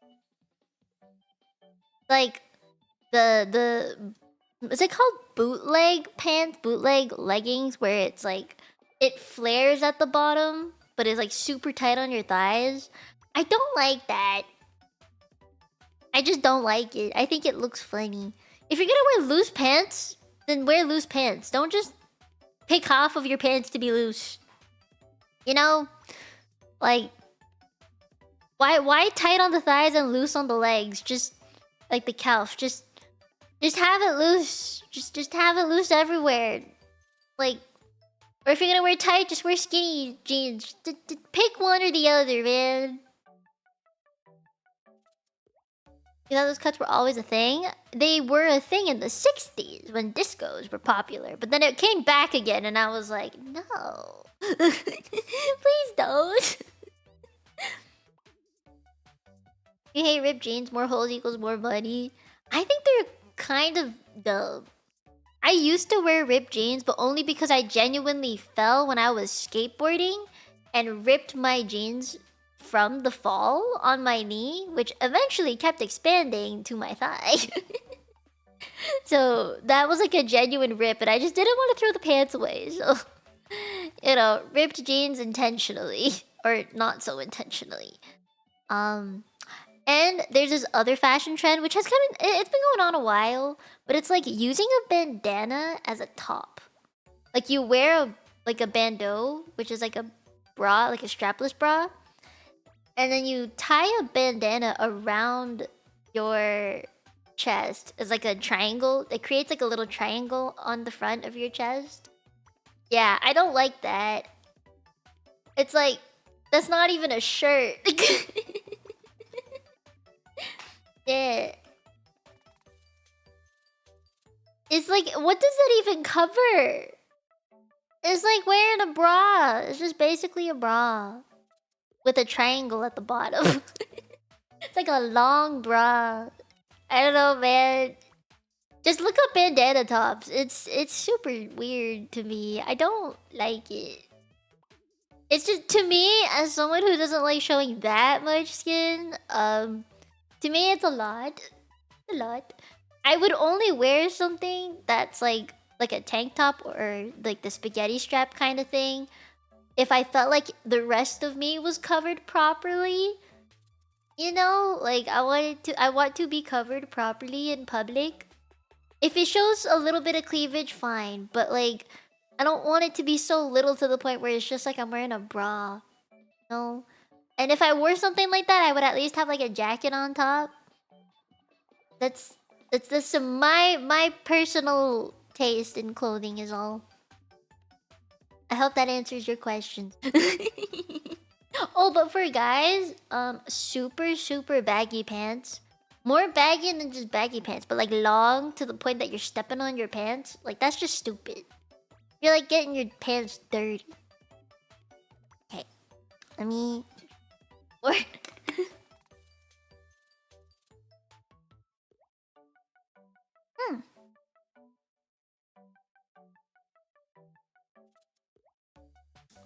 It's a fashion thing, Marky. It's a fashion thing. It's like people don't wear their pants properly.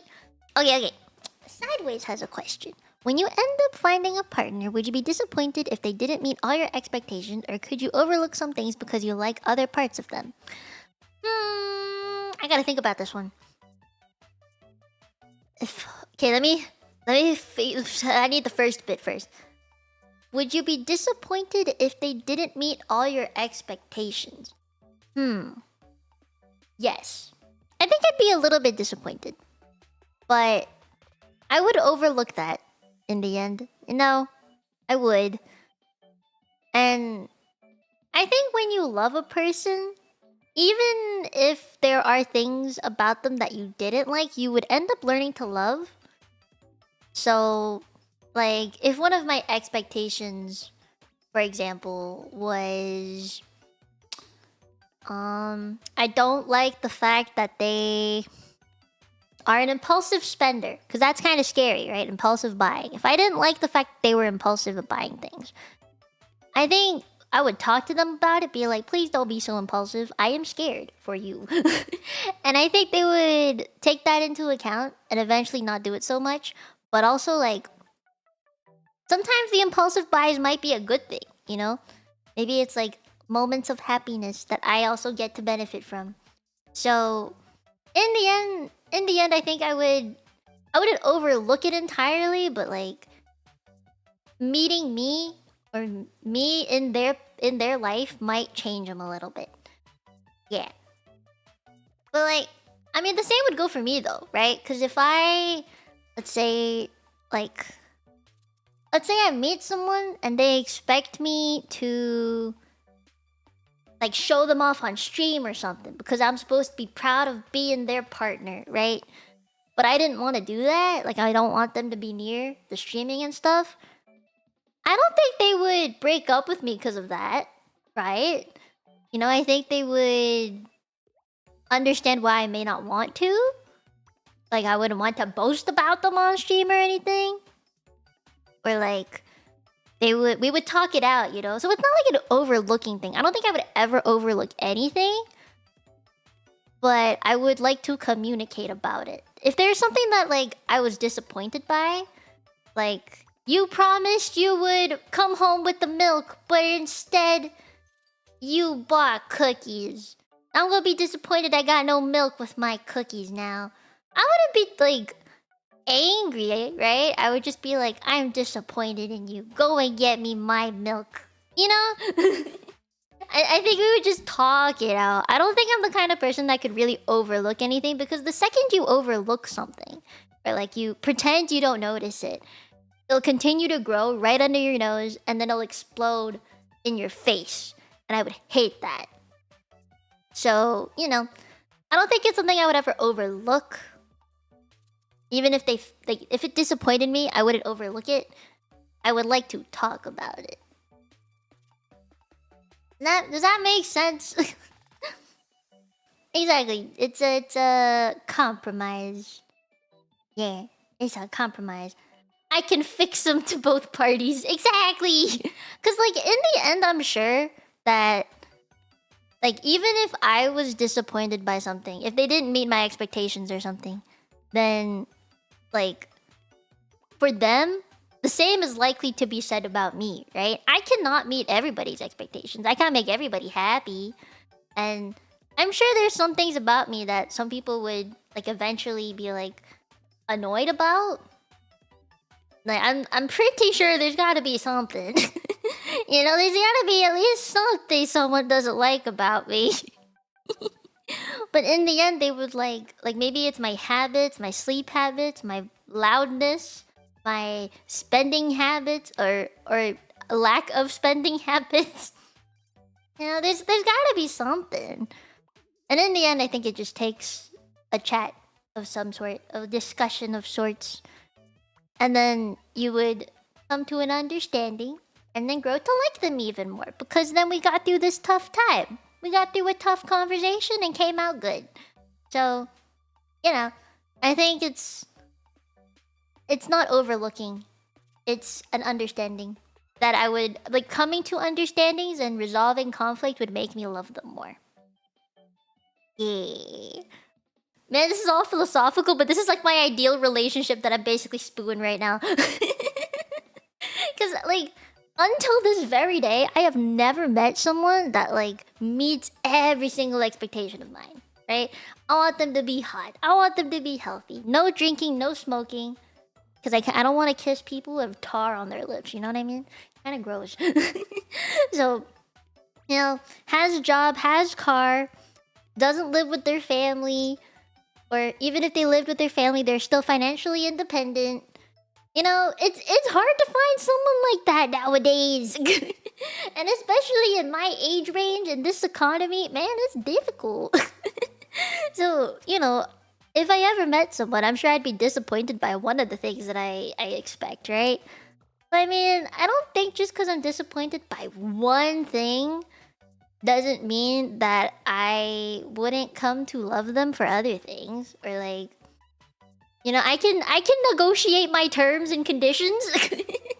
This is not a set in stone thing, you know? Like, if dude was, I don't know, like they did drink, at least like we can compromise. Don't drink all the time, just drink a little bit, or like make sure you're safe about it. Not every week, just once in a while. You know, there's ways to talk about this. Or like, if they I don't know, live with their family, that's okay. Just don't rely on your family too much. Not, you know, financial independence in some form. Like, the thing is, having, in this day and age, to me, being financially responsible is hot. Realistically, being financially responsible in this economy is something that I would count as like a hot point. Cause like for me, I've tried to, at this age at least, I mean, I am somewhat reliant on my parents, just more so in like the space that I live in. But like, I'll pay for my bills, my insurance, you know, food, pay for shit. I pay for shit, my gas and my clothes, and I earn my money, right? I have my own car now, and I pay for its gas, right? Pay for its insurance, my phone bills and stuff, the Wi-Fi. So like, I may live in this house, but I at least have some financial independence that like I gotta keep up, right? If they can also do that, then I'm happy. We're financially responsible, so we have money for gacha. Yeah. It is in this economy. In this economy is a very, very valid point. This economy's terrible. We're all going down.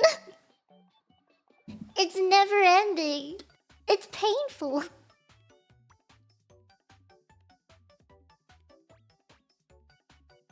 Canada Post right now? I ordered stuff from Cheeto Fish, and I don't know if it's gonna get here because of the freaking Canada Post strike. It is expensive to live. I am very grateful to have parents who let me live with them. One day though, like honestly, when I think about my future, I'm like, one day when I move out, I don't think I would ever move out to live on my own. I would like to move out to live with somebody. Like I would want to live with a partner, for example, like a boyfriend, a fiance, a hubby. God, I can't say hubby. It's so weird. Husbando, or like, oh my voice, or like a roommate, like a really really good friend, like a best friend. The issue with living with a friend though is what if they get married? Because now I know I'm at the age where people are getting engaged and shit. So if that friend gets married, I'm gonna have to find a roommate. I don't really want to have to deal with that shit. So if I'm gonna like move out with someone, I want it to be someone who I'd be with like full time, not like a best friend who could dip at any moment. Oh my god, Inari, Kambare. Imagine the friend brings home their BF for fun times. I would not be against it, but I'd also like a fair warning in advance. Right? Like I don't want to get sprung on all of a sudden and I'll be streaming and suddenly it's like and you're like you could hear that on stream like oh no. Right? So we have to come to a mutual understanding. 2-hour warning? Well, it would be a 2-hour warning plus, hey dude, I'm streaming just so you know, cause if you fug, it could be potentially heard over the internet for everyone to hear in front of at least 60 people. So, yeah, that the base rules, ground rules, right? And I'm sure if I moved out with like a partner, then it would be like they would know the ground rules and we would respect each other's space. Because that's just basic respect, right? That's all I'm asking for. Although when I think about it, remember how like my parents would walk in on me while I streamed? I would just stop talking. I would mute myself, stop talking, and act as if I'm not streaming. Like I would do the same thing no matter who it was. Best friend, sister, doggos, and future spouse. I will stop and drop and nothing will happen on stream when they walk in. I can't stream in front of people. It's so weird. It's just weird. Okay, anyway, I hope that answers your question, Sideways. So, I guess the answer is no. I would not be... Well, sorry, I take that back. The answer is yes, that I would be disappointed if they didn't meet all my expectations, because who wouldn't be? Who wouldn't be disappointed if they let you down, huh? Right? Like, if you have an expectation about something and it's not met, of course you're gonna be sad about it. So yes, I would be disappointed. But, the other answer to the second half of the question is no, I wouldn't overlook some things because I would like other parts. I would discuss the things that I don't like and would like to come to a mutual understanding of why I don't like what they're doing, or I mean, the thing is with expectations, I'm not thinking like you have to have, I don't know, double eyelids, you have to have a high nose bridge, not that kind of expectation, but just like behavioral expectations, how they communicate with me. If those are the things that I'm thinking of here. But yeah, I wouldn't overlook it. I don't like overlooking things. I don't like ignoring things. But yes, I think I would still learn to love them. Other parts of them anyway. Or put a GPA with a 12th degree or it's over. You must graduate from higher education, otherwise you're not even on the list of potential candidates. Must look good in chinos. Nah, I want them... You know what I want them to look good in? A leather jacket and a suit. If they can look good in a leather jacket or a suit, better both, then oh, it's over. It's so over. That's it. I'm gone. I need me a suit and leather jacket. If they can rock a suit and leather jacket, oh yes. Has to be a black leather jacket. Not too many zippers, but good leather jacket. And I'm thinking... I hate it. I hate to say it. But like, a good pair of sneakers. Or like runners? God. Trainers? What do you call just casual sport shoes? English is rough, man.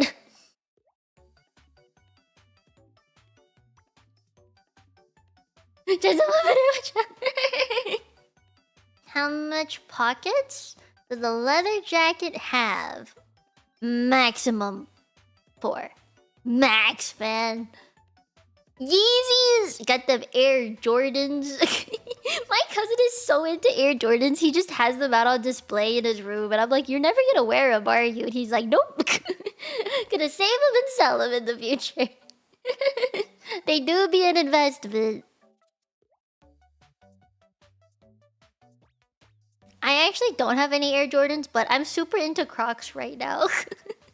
I kind of want to get another pair of Crocs. I'm so tempted. Crocs are so comfy. I might get one. I'm thinking about it. I'm so tempted. I'm so fucking tempted.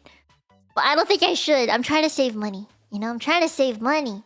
I can't buy clothes. I can't buy shoes right now. I can't. If anything, when I go to Offkai, I will buy clothes there. I'll buy merch there. See, I don't really buy fancy clothes anymore. I used to, but I don't anymore. But I'd like to support my small businesses, you know? The small businesses in the world. Did you get this year? I don't know, man. If I have the time. We'll see. We shall see. Okay. Next question. Do you listen to any songs? If you do, what is your favorite song that I listen to? Lately, just been putting this on loop. Blazing Heart in Genshin, because now I know that the singer is Chrissy. It makes my heart sore. But I listen to that and the other one, Grand Feast Daydream, the Wuthering Waves song, because it's very musical and I like it a lot. I've been putting those 2 songs on loop lately. And oh, Rosé songs. The Toxic Till the End one, I like that one. And a lot of Yuika songs. Yeah, been listening to those songs. Wuthering Wave is such a good song. I wanted to do a small cover of the song that's in Jinshi's trailer for her new skin, but I couldn't find an instrumental of it, so I gave up. And one day, I don't know if I'll do this, but like one day, if you guys want, I will work on a cover of Blazing Heart in all 4 languages. I just need to get my ass into it. Yeah, I feel like I should do it, but I'm also scared to do it. Speaking so many languages makes my head hurt. And if I have to put it together, like 4 different languages together, oh, that would hurt my head. I think my brain would explode if I had to sing in 4 languages at the same time. Well, then again, it's more like going back and forth between 4 languages is difficult, especially if you're gonna put it in a song, because then they have to all mesh well together. Then my brain would hurt. A recording would be a pain in the ass. Oh! Bot! Hello! Hello, boat raids. Hello, sea dogs. Hello. Thank you, Isa, for raiding me. I hope you had a nice stream. I'm just yapping and answering questions for people, because apparently there's a lot of newbies in the chat and in my channel. So, hi! Hello, Kage. I don't know what to call you. MQ. I'm gonna call you that. MQ. Just the first 2 letters. Hi.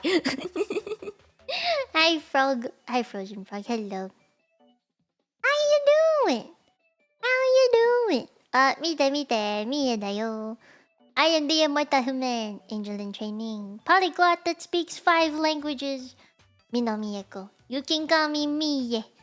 Hello. I am a big Genshin and Zenless and Wuthering Waves player. If you like gachas, this is your place. Hi. Welcome, welcome. You are seeing me in my chibi form today. Yes, Lex's model. Because we're just yapping today. I didn't feel like having to care for what I looked like today. So I went with chibi model. Because the other models I have are super accurate to my face. And so when they track me, I feel like I have to be really, really aware of like where my eyes are looking or like how my mouth is moving. You know, I have to be super aware of it when I'm using those models. So using this one makes me feel more chill. Go eat, go, go, go. Have good foods. Man, LB raided me today too. So many raids today. Raider of the last boat. Hi, Will. Hi, Brett. Hello. We were answering questions. If you have any questions, then feel free to send them in. I'm just chilling today. I know you're not looking that hard, but I am. I pay attention because it's my model. Oh yeah, I have to come out with a new video soon. I don't know if you guys remember, but I participated in a winter concert last year.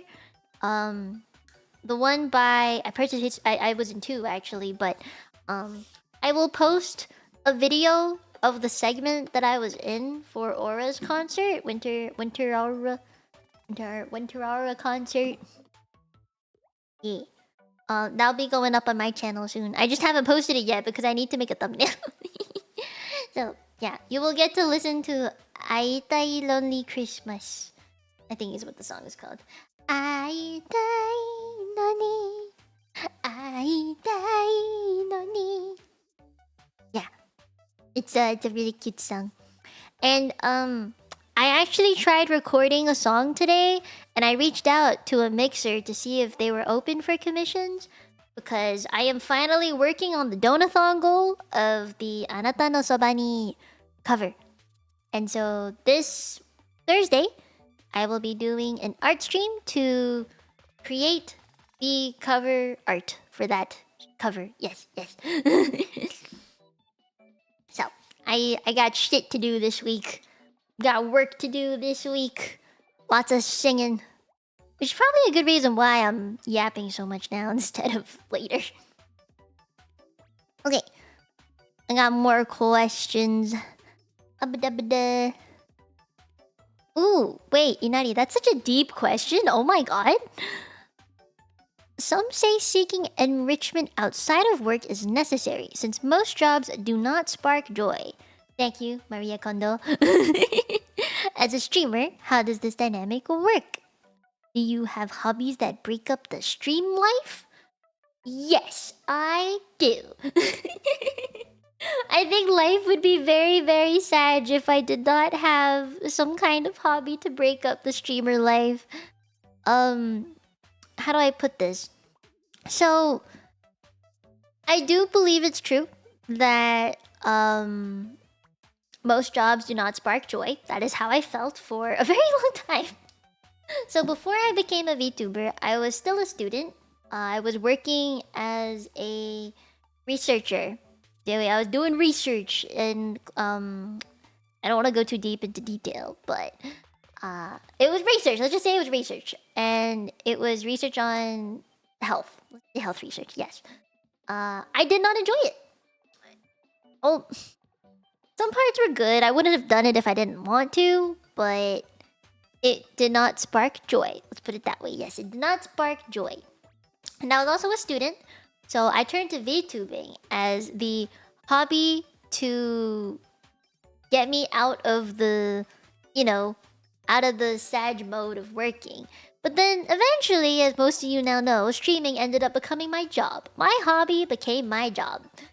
And so I was like, damn, now that my hobby is my job, I don't have a hobby to break up the streaming life, I gotta find something outside of streaming that still makes me feel happy and spark joy.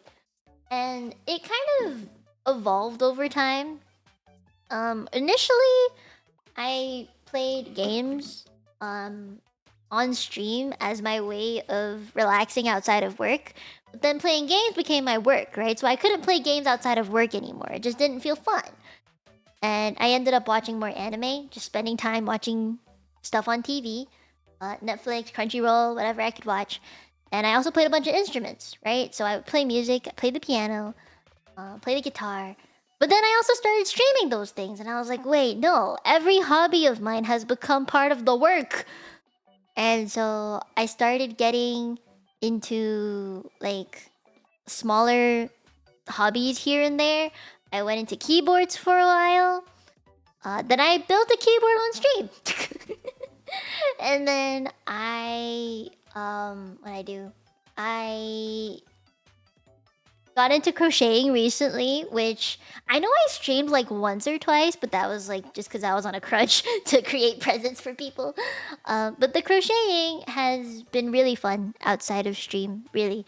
I haven't streamed it too much. I streamed it twice only, right? And it's been really helpful to break up the stream life. That it's like completely offline, right? All of the like it's a hobby that doesn't require technology. I think that's the main thing. The fact that it doesn't require tech makes it very difficult to bring it into the streaming world for me unless I do a hand cam stream. So, being able to do that has been super nice, and I've been hanging out with friends off stream as well. I know last year I started doing that more, so I wasn't in VCs in the Discord server as much as I was in 2023. And in 2024, because I was focusing a little bit more on IRL friends as well, it made me pull away from the Discord just a little bit more. But I'm still glad to see you guys are around. It makes me very happy. Yeah. And so I think being able to just do stuff in my own time, being alone is kind of nice. And when I think about it, a lot of my personal life is already on the internet, right?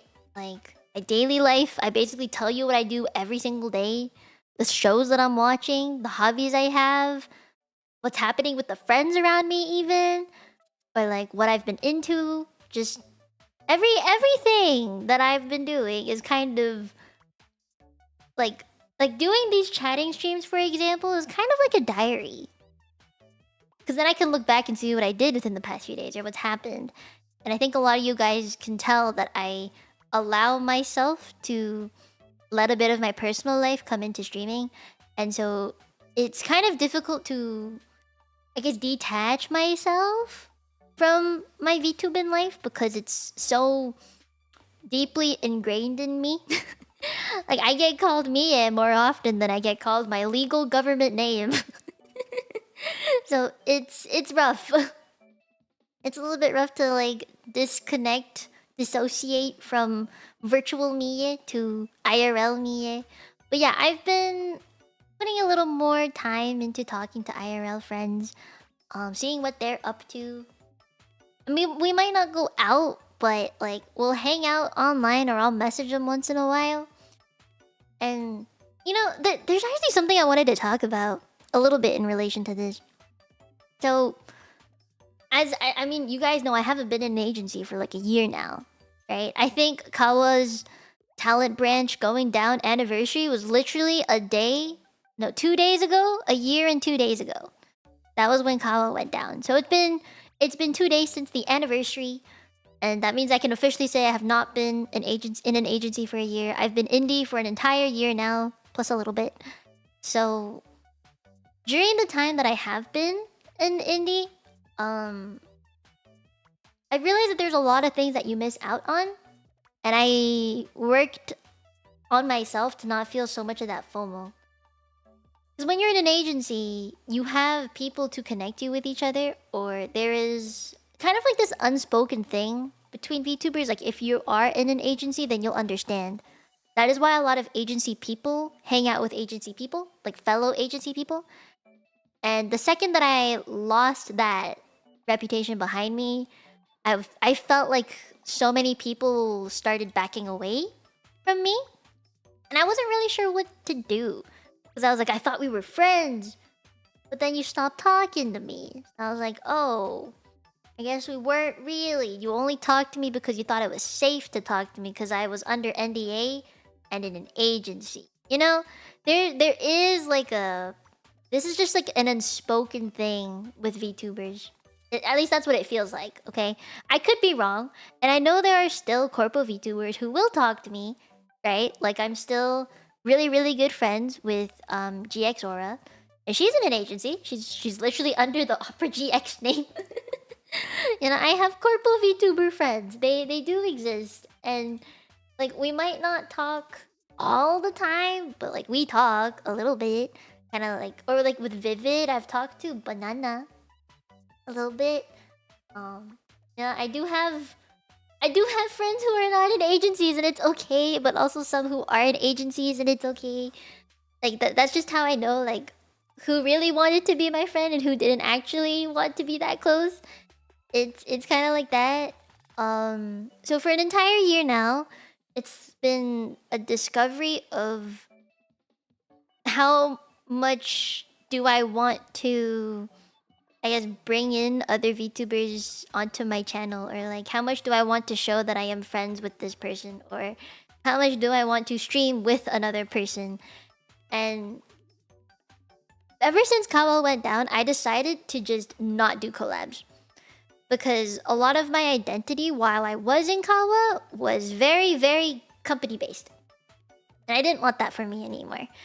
So even after Kawa went down and I made an announcement about being indie again, so many people asked me, like, do you still talk to so-and-so? And I was like, you know, because we were in the same agency together, people thought that despite Kawa going down, I would still talk to them. And the answer to that is no. We don't actually talk anymore. I haven't talked to a lot of the Kawa girls, former Kawa girls, in a very long time. That is just how it is. We just kind of dispersed. I mean, it's not that I don't support them. I still do. I still have them like in my DMs. I'll message them if I really want to or need them for anything, or like I'll like their posts on social media. Right? Like we'll still see each other around. But it's not like we talk every single day like we used to. And I don't think that's a bad thing. I think it's just us finding our own path after the agency went down. So I'm really glad that everyone found their footing. You know, right after Kawa went down, we all went on our respective paths. Like, I saw Senny go more into the FPS stuff like she always has been. I saw Pasta doing more stuff with the Vanish crew. Cozy was doing more live 2D stuff. You know, everyone kind of just like did their own thing. And I was like, okay, I think I should also do my own thing then. And I ended up not really knowing. I went into trying to be an indie not knowing what I wanted to do with it. Does that make sense? Like, I wasn't sure what my key content was anymore.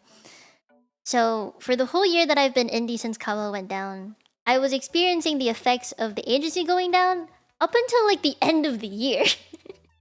You know, like people would still ask me about it. I would bring it up here and there. And I think for now that the new year has started, it officially has been a year since then, and I want to move on from it. You know? It is like losing touch with old friends. And it's kind of sad, but at the same time, like, not too bad, because, like, at least I know how they're doing, and I'm glad that they're happy. Oh, hi, Rina! Is it a sobering conversation? I'm glad. I'm usually pretty transparent about this kind of stuff, so feel free to ask me about it if you like. So yeah, now that it's been a year, I've tried a lot of different things, and I met a lot of people, but then there came a time where I was like, I realized I'm not doing any collabs with anybody. Like, there's no one that I would like to bring on my channel. There's no one that has invited me into a collab, and I've just been doing my own thing over and over again, trying to feel out what my brand really was. And at that point, I was like, do I have any friends anymore? In the VTubing community, do they even exist? Where'd they go? Like, I thought we had something. So I felt really lonely for a long time, especially after seeing some of my friends who I made outside of my agency, but while I was in the agency, doing things together. And I was like, oh, okay, bye, I guess. It was nice knowing you, though. I was a little upset about that for a while. I think that's when I felt the FOMO a little more. But I felt like I had to keep pushing, because this is my full-time job. I have to keep pushing.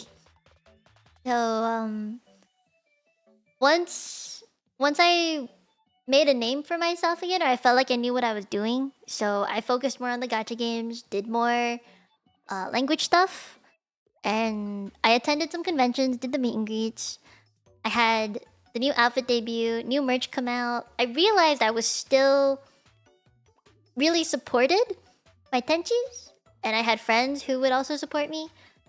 I felt like even without my agency, at the end of the year, without my agency, I still did really good.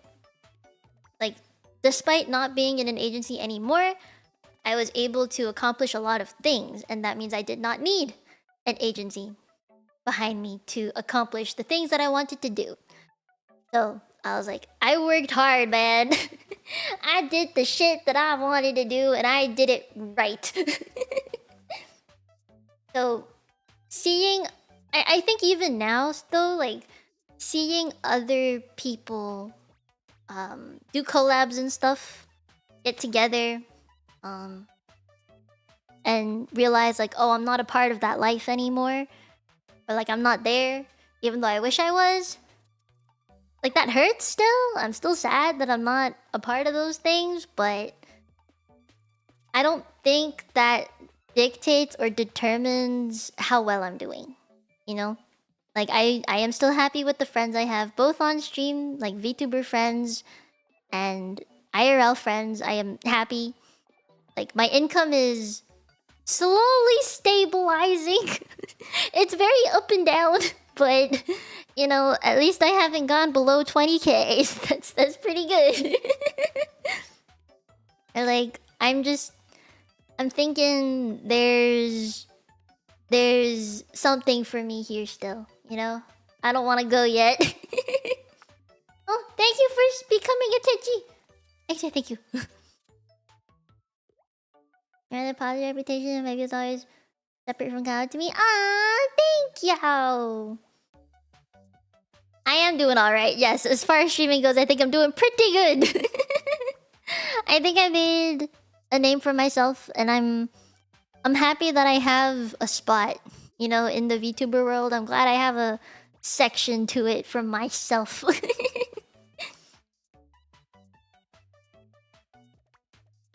So, yeah. Bye, Dave! See you later! So I will feel sad that, like, friends and stuff will still get together without me. But I still have other people I can hang out with. People I trust. People I'm happy with. And Tenchis, right? So I'm okay. I'm pretty good where I am right now. I hope that, like, one day I will have a group again. I miss having people. So people who have the same goals, who I could confide in about being a full-time streamer or content creator. I wish I had that again. I don't have a manager anymore. You know, so whatever's happening now, whatever projects you see now, that's all me. I haven't had like a proper manager in a while. Thank you for being proud of me. That makes me feel good. The camaraderie is very nice to have, but I don't think it's like 100% necessary to have. You know? It would be nice to have though. And there are people who I talk to outside of streams that make me feel very accepted. And I found out the reason why some people have not asked me to collab is because of, like, the games that I play. Because on stream, I really play a lot of gacha games and very few of other kinds of games. And that narrows down people's view of, like, what I am willing to play with them. So, yeah, I'd like to put it out there, you know? I'm open to playing non-gacha games, too. As long as they aren't scary. Just no horror games, you know? But I can play other games, too. It's just, I've noticed that by focusing on very specific kinds of games, like gacha games, it's helped bring in a very dedicated, loyal audience that I can actually talk to about the things that I'm interested in regarding those games. And then once I can connect with them about those things, then we can talk about more stuff. Yeah, it works out. It just works out. Makeshift group of indies with no agency needed. That's like a group, right? There are groups of VTubers who are actually pretty successful. My issue is finding the right people for it. And like, I'm pretty sure there was a clause in my contract that was like, you can't start an agency a year after Kawa's going down or something. I mean, it's been a year now, so I guess I can, but like, I don't wanna. It's like so much work. I am very bad with horror, yes. There is the Higamana Familia, that's true. But we are like an official group that does activities together. We're kind of just like a group of friends, you know? Because I'm pretty sure we all have very different, I guess, aspirations when it comes to VTubing. Like, I want to do this full time, right? This is like my job. For them, I don't think so. Angel Trading Academy. Thank you, Sprex. I mean, I don't know if I would join a group. I don't know if I would join an agency. I think I've said this before. If I were to ever join an agency again, they'd have to give me a pretty good offer. They'd have to give me something pretty good. Okay, let me keep reading questions. Why am I so adorable? I was born this way. God, that hurts to say. It hurts to say all the time. Oh, wait, Rina, you asked a question. Hi. Has it been tempting to join another company for those things you talked about missing? Oh, yeah. For sure. For sure. I've always felt like... With the things that I was missing, it's difficult to find it elsewhere. Especially when it's a company thing. Because when you're in a company, when everyone's under the same NDA, everyone's under the same rules, and we all have the same guidelines to follow for like social media, or the things we talk about with each other, with our goals already in line. Like, we have meetings regularly, so we do stay in touch. When those things happen constantly, you feel like you're a part of something, right? And I think this also applies in the real world. Like, when you're in school, if you participate in clubs, or like when I was in university, I participated in like 3 different clubs.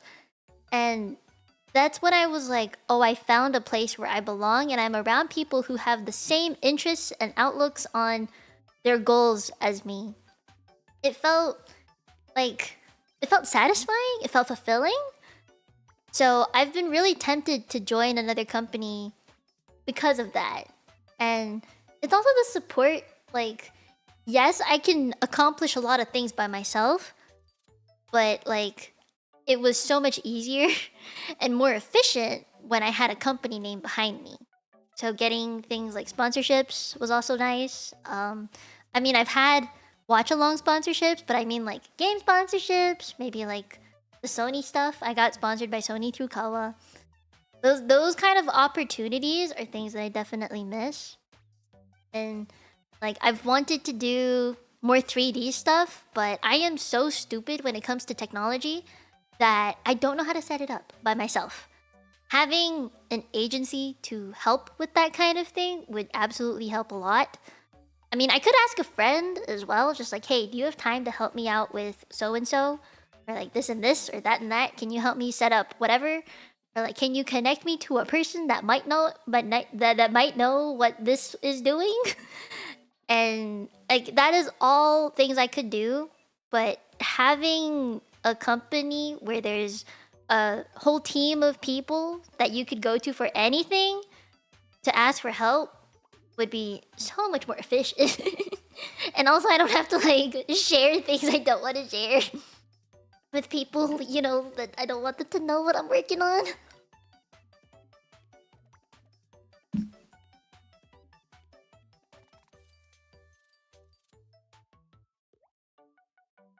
You're welcome. I have like a lot of opinions on, you know, the temptation to join another company.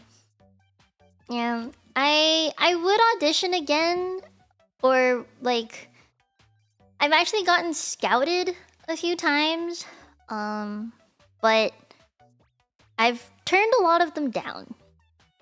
The reason I've turned them down is just what they offer, or at least what I felt like they were doing. Either one, did not align with what I wanted, or two, the offer... How do I put this? It was like... It wasn't more valuable than what I've created over the past 3.5 years of streaming. Yeah. Yeah. Like... A lot of companies will require you to share revenue. I don't want to do that. And, like... Yes, I'm okay with sharing some, but 50%. 50%. 50. Half of my income. Man, no. No. I don't want to share half of my income. No. It is a lot. It's so much. I don't want to do that. 50%. Oh god. There was another one where it's like you're not allowed to stream with these people or certain people, or no males allowed. You're not allowed to interact with males, and I was like, oh, okay. No. No to that. There's also been what do I call it? Like, people will say there's a difference between just getting signed on to a company versus like getting adopted, right? In Kawa, I was adopted. So people know who I am before the agency and after, right? Because I get to keep everything. But a lot of agencies will say, oh, you have to start fresh, right? You have to start brand new. And if they're a small company who's not had a first gen yet for me to see what they are like, then I'm like, ooh, I don't really know if I want to join you. Because here's the thing. If your first gen is unhappy, they're not growing, they're not streaming very much, or like, you can tell that they're not even trying to grow as the first gen of the company. Like, man, there's something wrong. There is something very wrong. So, if I see the first gen is not doing well, I am not going to want to join that, right? But when it's a new company who doesn't even have a first gen yet, I want to see what they offer, what their budgets are. Now I know what to ask for, right? Like, what is the budget? What models am I gonna get? What is my revenue split? What management help am I gonna get? Like, how much am I expected to pay for things? Like, do I get in-house clipping? How much do I have to pay for that if I do? Right? Like, am I gonna get cover, like, art and stuff support as well? Am I gonna get 3D support? Am I gonna get, you know, just the things that I would like to have? I just know the things I gotta ask now. And oh, another thing. If I join an agency, who am I joining with? Who are the people that I'm joining with? Because if I know it's someone that I don't like or don't trust, then I'm not gonna join.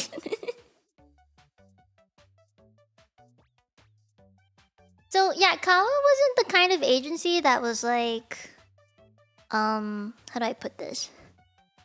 They weren't focused on making us grow because they only adopted us because they thought we had grown enough.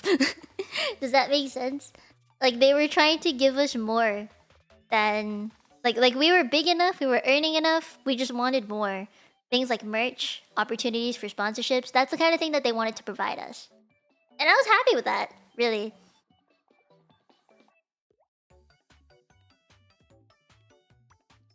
A lot of VTubers have frankly terrible branding. You're not wrong. What did you try and focus on to keep yours as clean and identifiable as it is? Let me think about that. Yeah, let me think.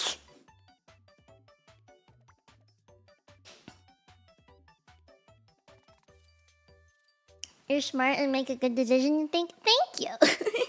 I think like because this is my career, I have to think carefully. You know, I can't just make fast decisions, sign whatever contract comes my way. That's just too irresponsible. Oh, sorry, I hit the thingy. One sec. Did that fix it? I think it did. The hair and the cherry demeanor. Thank you. I take that as a compliment, right? My branding, huh? So this is where I actually got some help with in Kawa, and it's changed a little bit over time. Originally, when I joined Kawa, I was just gremlin.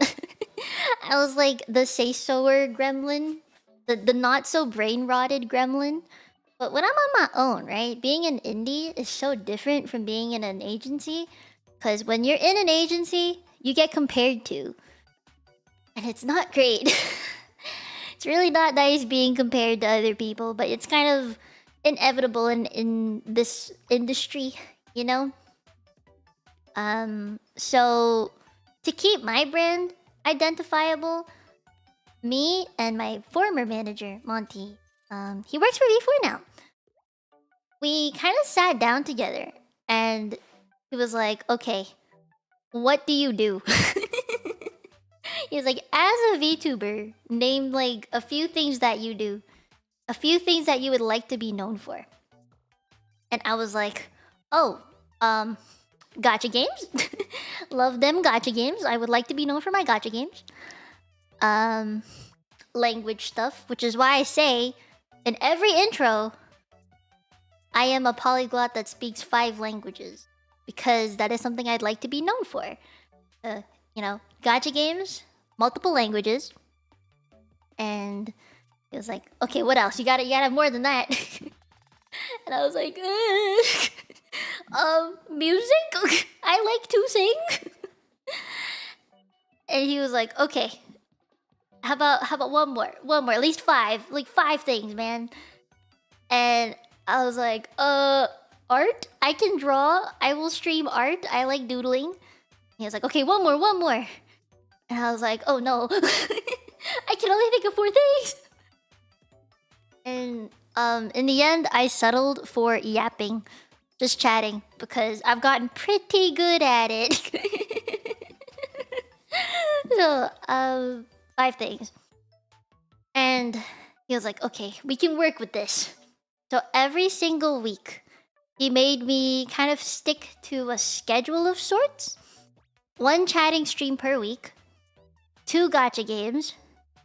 And if I only do 4 streams a week, either a language thing or a art stream. And if I do 5 streams a week, I could also do something like community related. I could do a member stream. You know, just I have to like pick between or like karaoke. I just have to be really careful with what I pick to do every single week. But we set the baseline of at least 1 chatting stream, which I do every Monday now, right? And then the 2 gacha streams per week, which is typically every Tuesday and either Friday or Saturday, depending on what I pick. But those are like pretty solid.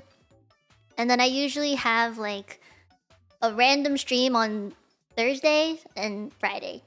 So that kind of planning helped with making sure every week looks different but also consistent. Does that make any sense? So if you stream as often as I do, or you do 5 streams a week, ow.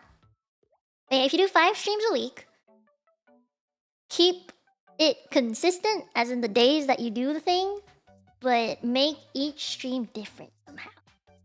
Yeah. Ow, my boys. Because the problem with a lot of people is when it comes to branding, if a viewer were to look into your channel, right, or they wanted to introduce you to a friend, right, be like, you should watch this VTuber. That person's gonna ask why. Why should I watch this person? You, as a viewer, should be able to say, you should watch Mie because she does list of few things. Like right off the bat, you should be able to know what I do, right? And I think most people now would say, you should watch Mie because she's a good yapper. She plays really cool gacha games. She can sing and she can draw, and she can speak multiple languages. She's big brain, right? You can say that about me pretty easily. And that is kind of like how you can solidify your branding in terms of like, this is the content you make. So this is why viewers should watch you. You mentioned the big brain part first. Thank you. You think yapping is the key? Good. I'm pretty good at yapping. So that's like one part of being able to keep the channel itself looking pretty clean and like few identifiers to what I can actually do and why you should watch me as a creator. But if we're talking like how I look like the color schemes and stuff, that's a different thing. Like my branding as Mie, as in the aesthetics, oh, that's a totally different story. It's like just favorite colors that work together. Asking the same person who made my overlays to do them all. So like the chatting screen and the gaming screen. Or like my models looking the way that my voice... It sounds like my voice would come out of the model that I've designed. If it doesn't, then it just doesn't work. So, yeah, those are another few things that I've kept relatively consistent. What else? Oh wait, actually, speaking of yapping, I was talking to some peoples about the yapping, and if you think back to like 2000 and like 2021, let's say 2021. In 2021, you could actually put yapping or like just chatting as a skill. If you apply to an audition, you can say chatting is a skill. Because not everyone can do it. Think about it for a second. Can you talk for 3 hours straight about anything and like that you could possibly think of for 3 hours straight, keeping your chat engaged at the same time? Some people, when they play games, they just sit there and wait until someone talks to them in chat before they say anything at all. So, you could say talking is a skill. But nowadays, it is 2025. 2024 even? You could not put that as a skill. You cannot say, oh, I'm a chatter, I can talk. That is not a skill anymore, because at this point, now that it's been a couple years since agencies have been a thing, you cannot just say, oh, I can talk. Because everyone can talk. As a streamer, as an agency, obviously they want someone with experience, right? Every streamer, every VTuber out there has experience with talking. And they would hope that you'd be dang good at it. So that's not a skill anymore. You need something else. You need to put something like you can draw, you can sing, you can do lots of hand cam streams, you experiment with stuff, you're a cook. You have to be able to put some kind of entertainment skill. And talking nowadays is not one of them. So I can't say yapping is a skill anymore. Back when I applied for agencies, like I applied to Prison Project at one point. I also got scouted by a few agencies. I don't think I'm allowed to mention the others. So when I applied, I would say I can speak the 5 languages that I do. the English, Cantonese, Mandarin, Japanese, and Korean. I would say that. I would say I can talk for a lot. Like I love to interact with my chat. And I would say I can sing and I can draw. That was it. Those are my skills. Oh, I can dance because I was a dance teacher. I would say that. Now, knowing multiple languages and being able to talk is not exactly a skill that people are looking at anymore. So 2 of my skills have become nullified. I'm like, ah, fuck. And that, knowing that is what made me reconsider what I was doing as an indie VTuber. Because, like, if I were to apply for an agency again, I'd have to be able to showcase something else, you know? Like, that I can yap while I am drawing. That is a skill. Being able to do an art stream and keep it engaging is tough, man. Or, like, being able to sing a bunch. But everyone can sing, good or bad. Everyone can sing. It's, can you keep your audience engaged while you do the things that you're doing?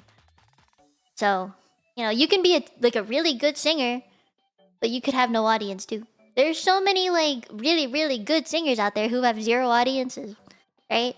Unknown artists out there. So, yeah. Lots of the skills that I thought were very reputable or very notable back in 2021 are now just, oh yeah, that's what every VTuber does. They make covers, they sing songs, they talk a bunch, they do hand cam streams, everyone does that. You know how tough it is in this industry? So I'm like, I don't know if I wanna I don't know if I wanna compete anymore. You know? Like I have a pretty good place right here, and I'm pretty happy with it. I don't know if I wanna compete. Among the VTuber population, many of them know at least 2 languages. Yes, that is very true. A lot of the peeps around know at least 2 languages. So, you know, I think it's time. I'm getting old. The only thing reputable about me now is that I'm old. In VTuber years, I'm old. And you know, there is something that I do get a little sad about, is that when I see agency VTubers debut, I'm like, it has taken me 3.5 years to get to 17,000 subscribers, right? It took them a day. I'm like, oh, man. Man. You know, that hurts. That does hurt, I'm not gonna lie. Or like, seeing them just debut, they've only streamed like 2 or 3 times, and wow, memberships open. Took me a year to get memberships, man. I'm like, wow. I'm so happy for you, but also so fucking jealous. It's just normal, I think, to feel jealous of that, though. It is a marketing thing, and being in an agency is definitely a very big push, because it's like, oh, look at all these VTubers under this one agency. It's a big deal, right? When you're in indie, it's very difficult to have the same effect. Oh! Lady J! Hello! Hello! Thank you for 6 months of membership. 6 months as a baby Tenchi! Congratulations. Hi, hi! Well, it's not new exactly. But thank you for liking it. It was made by Legs. Yeah, I compare myself to other people just because it's like, it's how I see what the difference is, you know, between them and me. And I'm like, oh, why did they grow so much faster versus what happened with me? And now I realize it's because my goals from the beginning were different. My goal in the beginning of VTubing was just to make friends, you know? To like talk to people, meet people around the world, see what other people in chat are doing in life. You know, it's just different. And now I see when people debut, a lot of them is just, I want to be famous. I want to be big. I want you to love me. And I'm gonna say that I love you back, but like I want you to love me more. And like I'm gonna make this content and you're gonna like it, and that's it.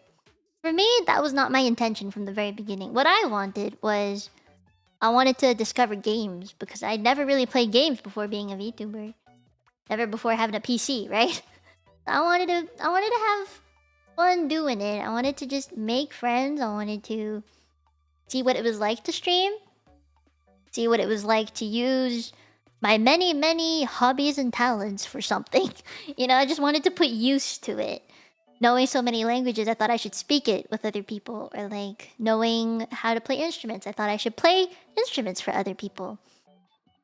But the very first video I ever made was actually a piano cover. It's private now, but I mean, it's still a video that I first made because that's what I thought I'd be known for, is the piano stuff for like instruments or music.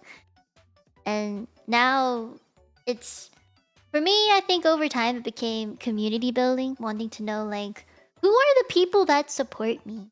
Right? Like, who are you? What do you do in life? what is so special that, like, so special about my streams that you have come to watch me?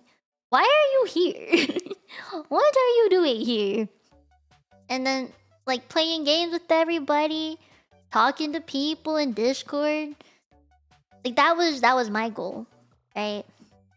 And then once I joined an agency, it was like, oh yeah, don't let people become too parasocial with you. So I was like, okay, guess I won't be that tight with the boys.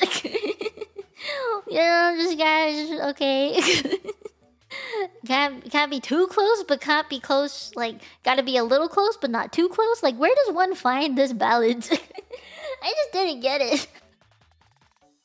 So then I was like, I gotta find, what am I supposed to do?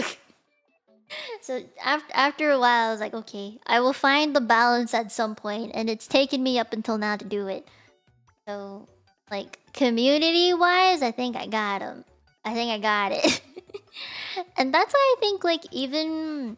Like, I've seen people with the same amount of subscribers that I have who have a much lower CCV, concurrent viewer count.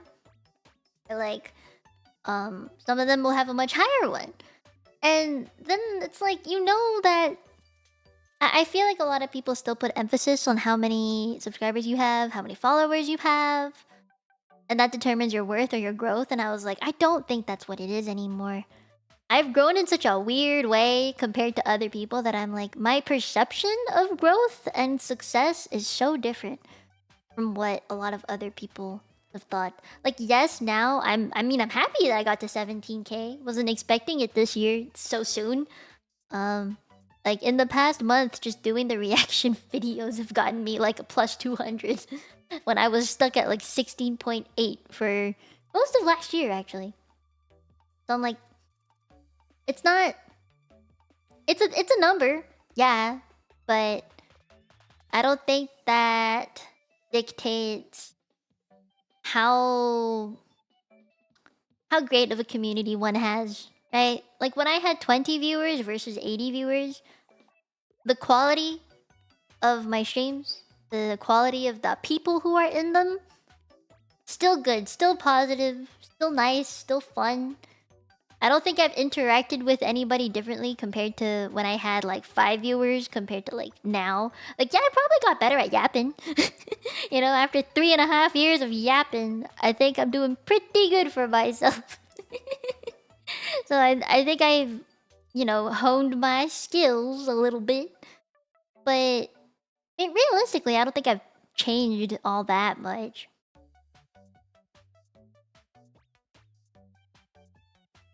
I did pick up a few cool peeps along the way. You're right. I do want to get 20k this year. I think it'll happen. I'm only 3k away, right? Yeah, it'll happen. Just give it some time. I'm not rushing. There's no rush. I think I'd like to have new and more people. You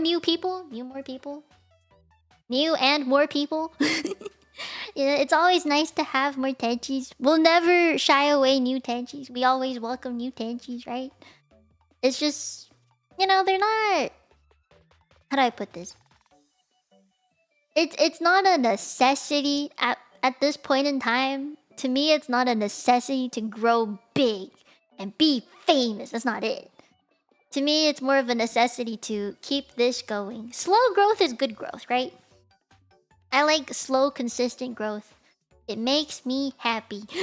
Makes me feel secure. Hi, Bugger! Yeah, I think, this is why I've not joined an agency yet, even though I've gotten offers.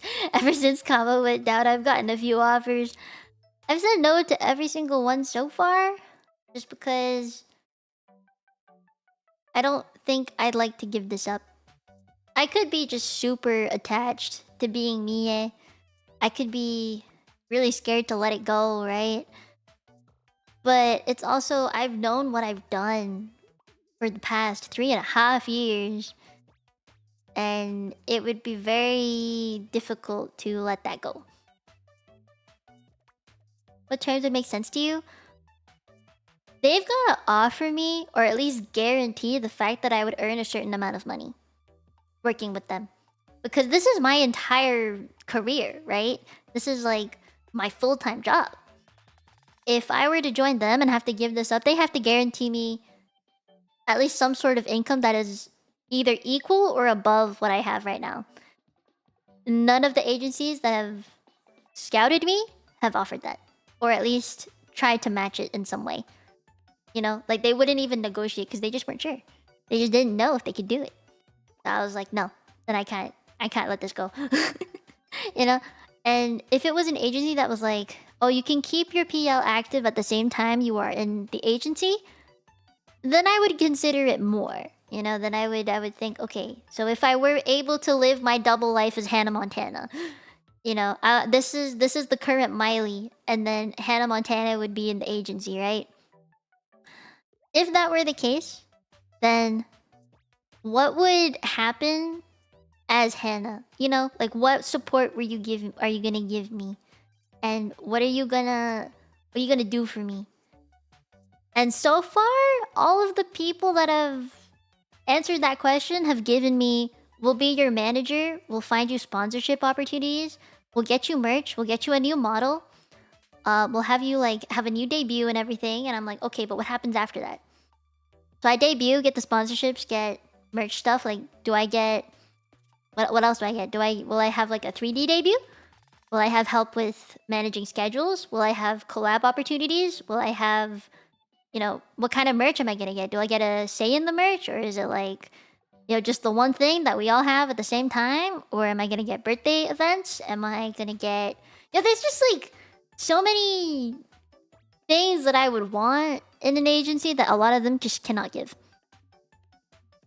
So, you know, it's like, if I can accomplish everything that they're offering by myself, then why would I join you? Right? Like, I've been able to release new merch through networking by myself. I have found a lot of sponsorships by myself by applying for them. I've reached out for them, you know. I did the new outfit debut myself. Am I gonna get a new outfit if I join your agency? Will I get multiple outfits? Or am I just gonna have to stick with the one for the rest of time? So, you know, without proper backing, without the proper investments and budgeting, I cannot join you. I think, you know, it is just a fact of life. I am not asking for a base salary. You know, I am asking for stability. I need to know that your agency is gonna last more than 5 years. You know, I'm okay with it lasting for 5 years. If you go down in 5 years, fine. But you have to last at least 5 years. Because what I have right now as Mia is pretty... I guess it's stable in the sense that I've never gone below a certain number ever since I've hit like 30k per year. I haven't gone down, it's only ever gone up. So it is a sign of stability for me. It might not be consistent every single month, but it is consistent annually. And to me, that's pretty good. But if an agency cannot guarantee that, then I will not join you. Yep. 5 years is a long time for an agency. It's a lot to ask for. I understand that. Which is why, like, I don't want to give people false hope. Right? I don't want to be like, I will join you if you can last. I don't want to say that, right? Like, if you go down in a certain amount of time, I'm gonna sue. No, I don't want to do that. Because I know it's risky, right? Joining an agency will always have its risks. When I think about it, agencies are pretty much run by just individuals, right? They're not a huge team of people. I'd like to join an agency that has stability to it, so I would never be like a Gen 1 to an agency. Think about it that way.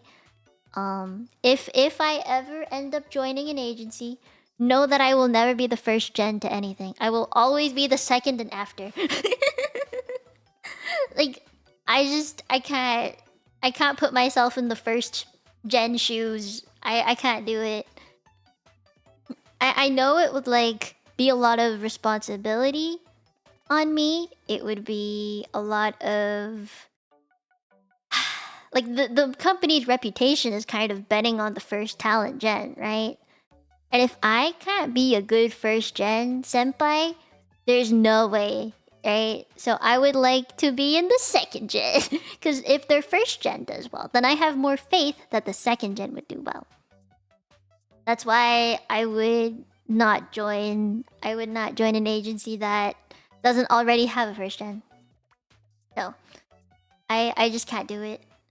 My fears, my anxiety would it would spark and I'd be like, oh no, we're going down.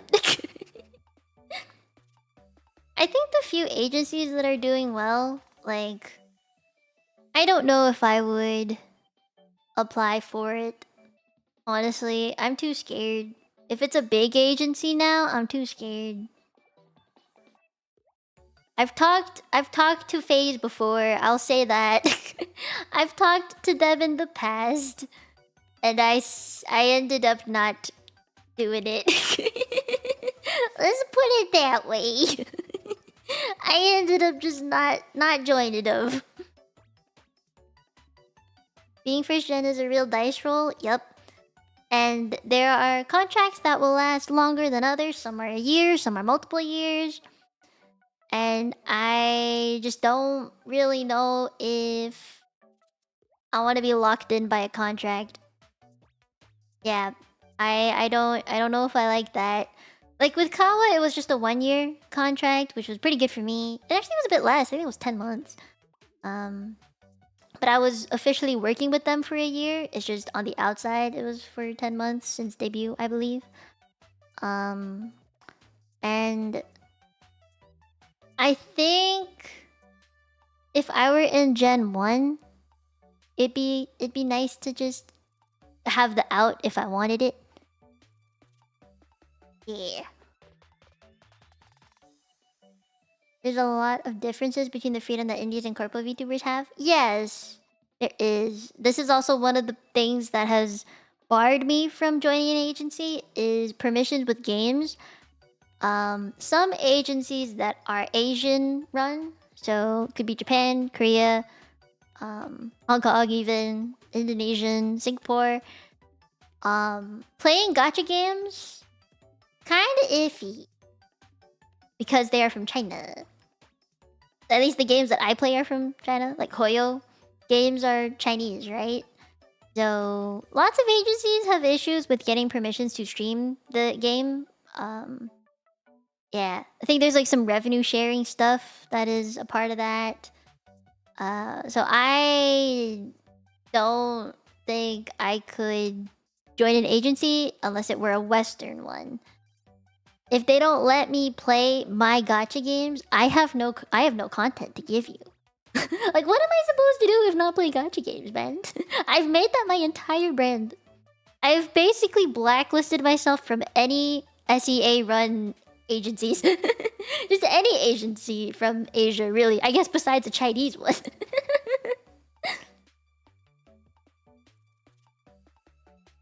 They do have a little bit of a curse. So, I don't have any agencies that I'm considering right now. I'm pretty happy, with being an indie. Oh, right. Question. Would you guys buy,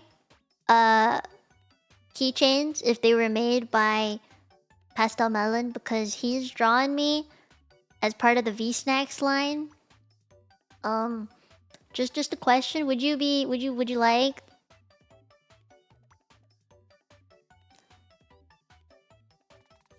You would buy 3? Oh man. The minimum order quantity is 20. I plan on taking 5 for myself. So, there's 15 available keychains. I can ask for more if you guys think you would buy multiple. But remember, it is Pastel Melon, so European and the shipping. You just remember that. I'm just gonna put that out there. Cause you know, expansive.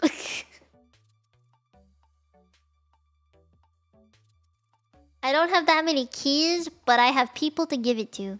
And places to put it. Like in my room, or on display, on bags. I got places to put them, don't you worry.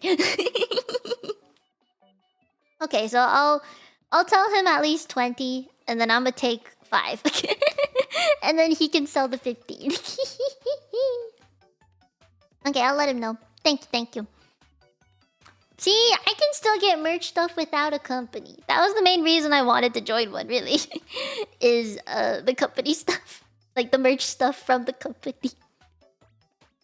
I don't know where else I would join though, realistically. Pixel Link looks cute. What else? I don't know. I know with like Brave stuff, playing gacha games might be toughy. Might be a little toughy because it's a Japanese run company. So that one's kind of out of the question. Which is pain. Pain.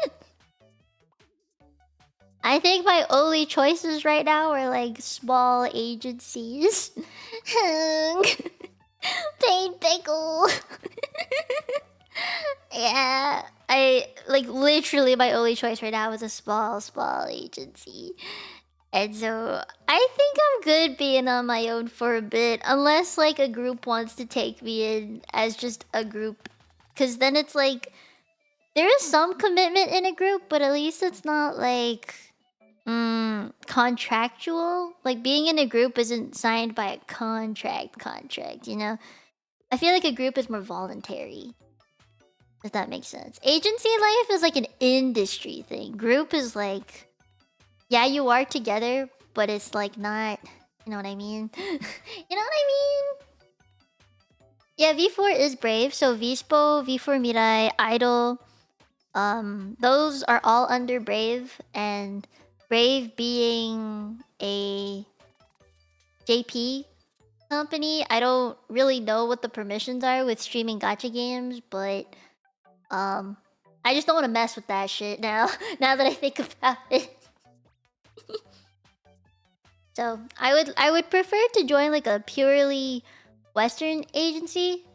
Could be like a Canadian or American one, you know. A group could end up becoming a company or be overtaken or taken into by a company, but I don't know the details. I'm just a talent, man. I would have just been a talent.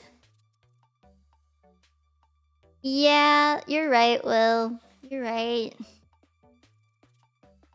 Margin Corpo for... Yeah. This is why I like being indie. I realized over the past year, having been indie, what I really missed about it. Like, Kawa never had any restrictions on me. But when I was part of Kawa, I had heard from so many other agency talents, like, oh, we're not allowed to do this, we're not allowed to do that, we have to ask permission for this, and permission for that. And I was like, oh man, no. Like, I was so glad to be part of Kawa because they didn't put those restrictions on us. The way that Kawa worked was very different from the stereotypical agency. So my agency experience is a little different from other people's. With Kawa, it was like we were signed not as employees of the company, but like they're hiring us like a contract worker, you know? With an agency, like they give you a brand new name and you know, you are under them. It's like how do I put this? They do have say in what you do, right? I can't. It's tough. It's a toughie. I just hope that one day, if I ever join an agency, I probably won't be able to tell you unless it's an adoption. But if I ever did join one, just know it'll never be the first generation. It'll always be the second and further. Could be third, fourth, fifth. I don't know, but it'll never be the first because I am too traumatized. Yeah. And also, you should know that I would only accept an offer or sign a contract that I think would benefit me in the long run. You know, if that agency goes down within 2-3 years, sure. I would prefer if they lasted at least 5, but 2-3 years, okay. I think you did well for what you had, but I would like you to know that if I ever did join one and you found me again, I would probably be pretty happy there because it would have been a very thought through decision. You know, I would have probably found a lawyer to look at the contract, negotiated as much as possible, asked all the questions possible. So yeah, just know that I would not be the first gen of anything. I don't think that would be a good thing for me to be a first gen of anything. I'd like to be second gen. You know, second gen good. Second gen nice. If I can live the double life, I would like to live the double life. But yeah, giving this up is not an option. I don't wanna. I don't wanna graduate. I don't wanna go on an extended hiatus. I don't wanna just dip, you know? That's just it. I don't want. I am here. I am here to stay. I don't want to go anywhere. No. I know it's a lot of agency talk. I'm sorry. I went on a tangent. I didn't mean to go on a tangent. I just had a lot to say. Yeah. I miss agency life though. I miss people. I miss having like a dedicated group of people. That's probably the biggest FOMO. It's just having a group of people. Like I've seen the there's like the Valentine's Day and Christmas and New Year's and whatever relays from like a bunch of agency VTubers, and I was like, damn, I could have been a part of that. I would have been a part of that, but I'm not in an agency anymore, so I'm not a part of that. Because a lot of the times when you do marketing stuff, it's like, oh yeah, this agency, this agency are doing this thing together. You know, it's like a interagency deal. Can't really do that when you're an indie, right? So, yeah. I think I just gotta go on it on my own. I wait to go get look. Pro yapper. See, at least that's a skill you guys recognize, okay? So many people don't recognize yapping as a skill. I'm glad you guys yap. You like my yappins. Indie deal. But oh, that is another thing. Amongst indies, at least in my opinion, after being in the VTuber sphere for so long, in the beginning, so many people were like, oh, I would never collab with you because you're too small for me. And I was like, okay, bye. I'll just find someone else. You know, I would do that. Nowadays, it's like a little bit of that, but they're too scared to say it. Because they're too afraid they're gonna come off as like too materialistic in the numbers. Like, you know, instead they're like, oh, sorry, we found someone else. You know, that kind of thing. I'm like, just be straight up that you don't want to do it. Thank you, Jenny. Your rules made Yap a side effect at this point. Ah, thank you, Sideways. Being indie does have a lot of pros, yes. I get to be free. I get to just be me. You're right. Yeah, that do be a thing, man. I'm not. Yeah. Like, I mean, personally, having again, like I said, 3.5 years here, right? I will say I don't want to collab with anybody that I know has bad rep, bad history. Like I've seen the drama. Like you're a V tweeter, you know. I would never collab with someone like that, or like someone who I don't know well enough, like how they act on stream, or if I can trust that they won't, you know, blab about me if I've told them something private. I won't ever collab with someone like that. I wouldn't collab with someone who... Oh, this might hurt some of you, and please don't take this as any offense, okay? This is just personal experience you're talking. I don't think I could collab with someone who was a viewer first and then became a VTuber after. Because I'm always gonna see you as a Tenchi first. I'm not gonna see you as like a VTuber on your own. I don't think I could. I'm sorry. I don't mean this is any offense to you. Like, you're not. I'm not trying to invalidate you as a VTuber. Like, you're probably really, really good on your own, streaming on Twitch or on YouTube, whatever. Like, you're you. And I'm so proud of you for actually becoming a VTuber. Because now you know what it's like to be me. And that makes me really happy that you're exploring it, you know? But, like, I don't think my brain can hit the switch on going from you're a Tenchi to you're a VTuber. Yeah, I think you're doing great, man. I can't do it. Yeah, I see you as Tenchi's first. I don't mean like I'm sure if we did stream it would go great, cause like then I know you and you know me, but you're always gonna know me more than I know you in some way. At least that's how I feel about it.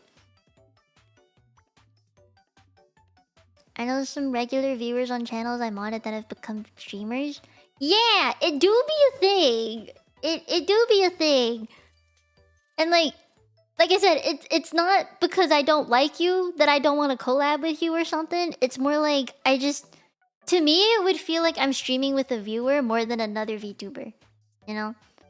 And like, I'm not saying, oh, you only just started VTubing. You're probably not that great. You're probably still really small. I don't want to talk to you yet. It's not even like that because I've talked to you as a viewer first anyway. Well, I know you. It's just, I can't... Brain doesn't know how to see you as anything else but a Tenchi.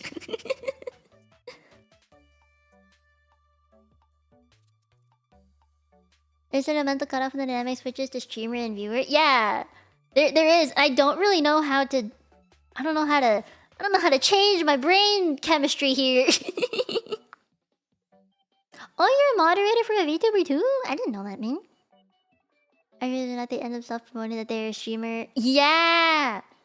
I think that happens sometimes, and I think some of my mods have kind of like done that with people. I won't name names, but like my mods have kind of been like, yeah, you're not intentionally self-promoting, but you're kind of doing it anyway.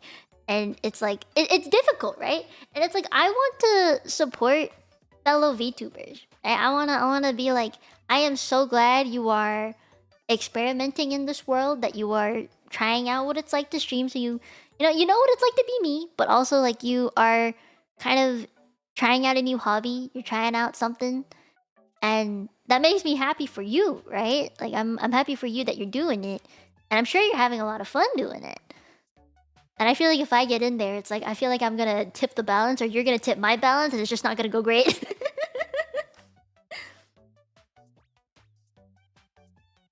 Like an actor who does comedy pivots to serious stuff, it's hard not to do them for what you know them for. Yeah! Freaking, oh my god, there's... like...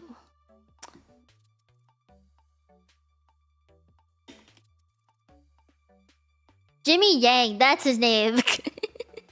I saw him as a comedian first, so when he started doing movies, I was just like, ain't no way. It's kind of like that.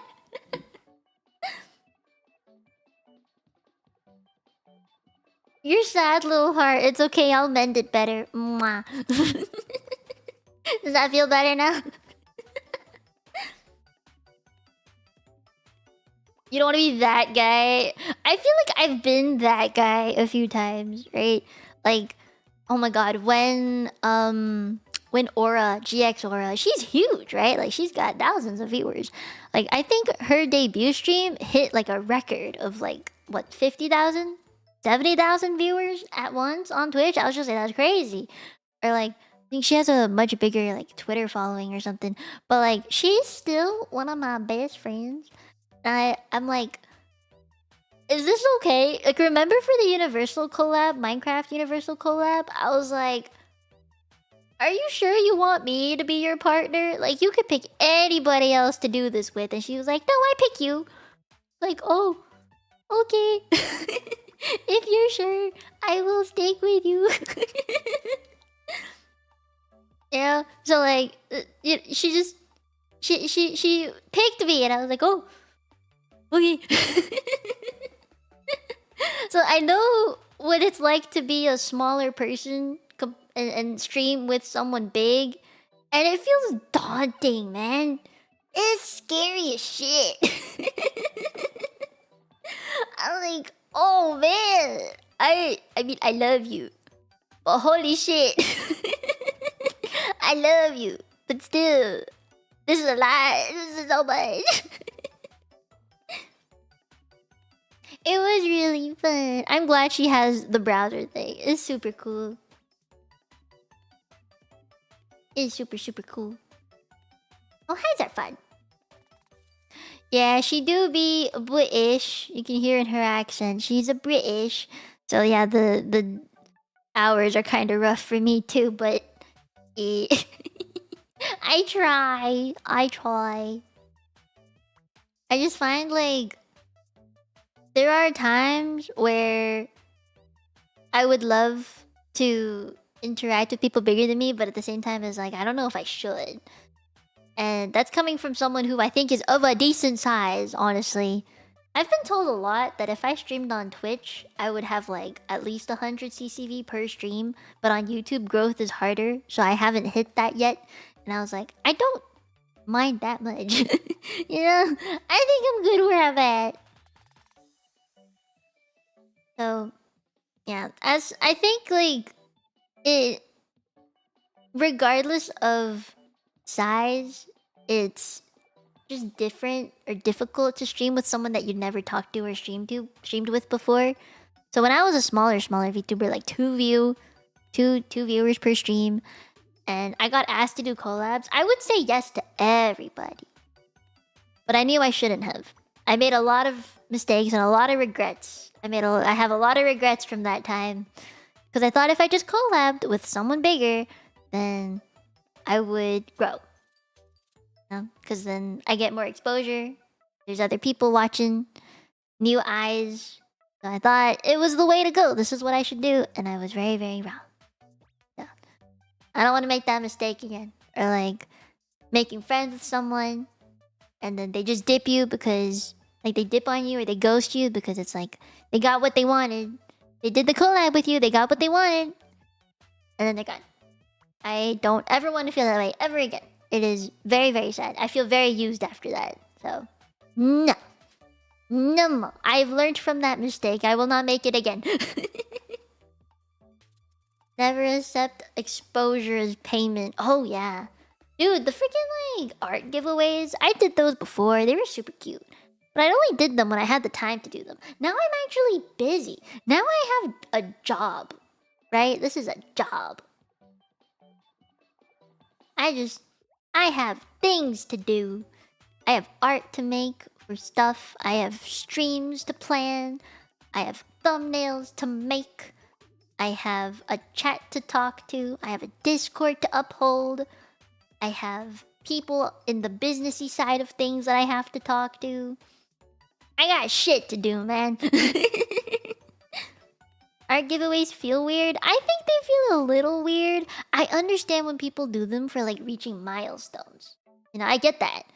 But if people just do them just to do them, I'm like, you're a little sus. Like, why? I don't feel like I should retweet it. I like a lot of posts that are giveaways because I hope it gives them more exposure, but I don't often retweet them or anything. Would it be better during a collab to be very clear about intentions? I'm not sure if I can be that friend for you, but let's have a fun stream. Yeah, that would honestly help so fucking much. You know? Like, I'm not expecting every collab partner to be the closest friend ever. I don't expect them to, like, talk to me every day, share deep thoughts, be like, oh my god, you wouldn't guess what happened to me today. You know, not that kind of friend. I'm not expecting that. I'm expecting, like, with a collab at least, someone that I have good chemistry with, you know, someone that I can talk to for a very long time and it's not awkward. Because there are times where it can be very awkward. And I'd like to avoid that. So, you know, that would be number one, is if we can have good chemistry. And I think a way that you know if you have good chemistry is kind of like when you think about a friend that you see once every year. You know, you don't see them often, but the second you see them, oh, you guys yap. You guys have a lot of shit to catch up on. That kind of vibe. If you know that vibe, then that's the kind of person that I would interact with, or I would have a collab with. And that makes it easier to do, you know? Easier to do. Or like with the collab, typically if it's just a game, then there's not really too much to talk about. Maybe you plan like what you're gonna do while you're in the game. You plan like, are you gonna introduce each other first? Are you gonna just go straight into gaming? Like that kind of thing helps a lot to get the, like, to start the stream on the right foot. Yeah, I think it would work out.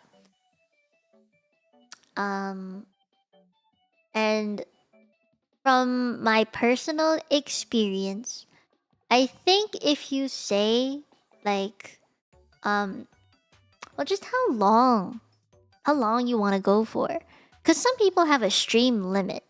Their brains will turn off after a certain time. And I feel like most people, when they start streaming, don't realize this. They don't realize that their brain only has so much adrenaline it can run on before you're just out of ideas of what the fuck to talk about. And when I first started streaming, I could only stream for an hour because my voice couldn't handle talking for more than an hour straight. Now I can talk for over 3 to 6 hours and I'm fine. But in the beginning, really, really difficult. I couldn't do more than an hour.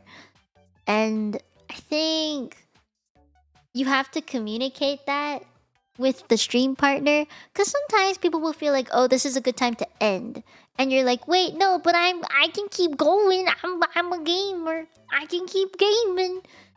And then they're like, okay, time to end stream. It was nice having you. Bye. Right? You have to talk about that. Should it be a time range? Yeah. So like, I don't know if you guys remember, I did a chained up. Is it chained up? Yeah, chained up collab with Isa, Eva, and Banana. And we said that our stream limits were between 2 to 3 hours. At least for collabs, 2 to 3 hours. And we were like, okay, then we'll stop at around this point. And it really helped us kind of be like, get the idea of what we were going into. And when you stream alone versus with other people, also very different. Because then you are trying to talk to another person, also talking to your chat, and it's a little fuzzy. And when you do that, your brain is operating at twice the amount of power. So say I can do a stream for 6 hours, no problem, which I have done. Once I involve another person, I'm gonna be thinking, oh, there's another person here. I have to keep a conversation going because it's dead silent. This is awkward, right? And so then my brain power is used up. Its reserves are going down at a faster rate because there's another person in the room. And therefore, I will only be able to last in a collab for about 3 to 4 hours.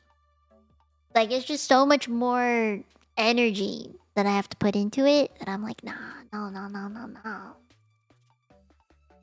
Good info to get out there? Yeah. Time discrepancy is very jarring. Some people will say that they're good for a certain amount of time and they're actually not.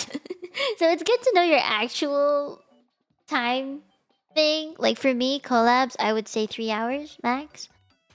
For my own streams alone, 4 hours is good. I can go to 5, but I prefer to keep it at 4. Yeah. Then I don't feel like shit afterwards. My favorite Sanrio character is Cinema Roll.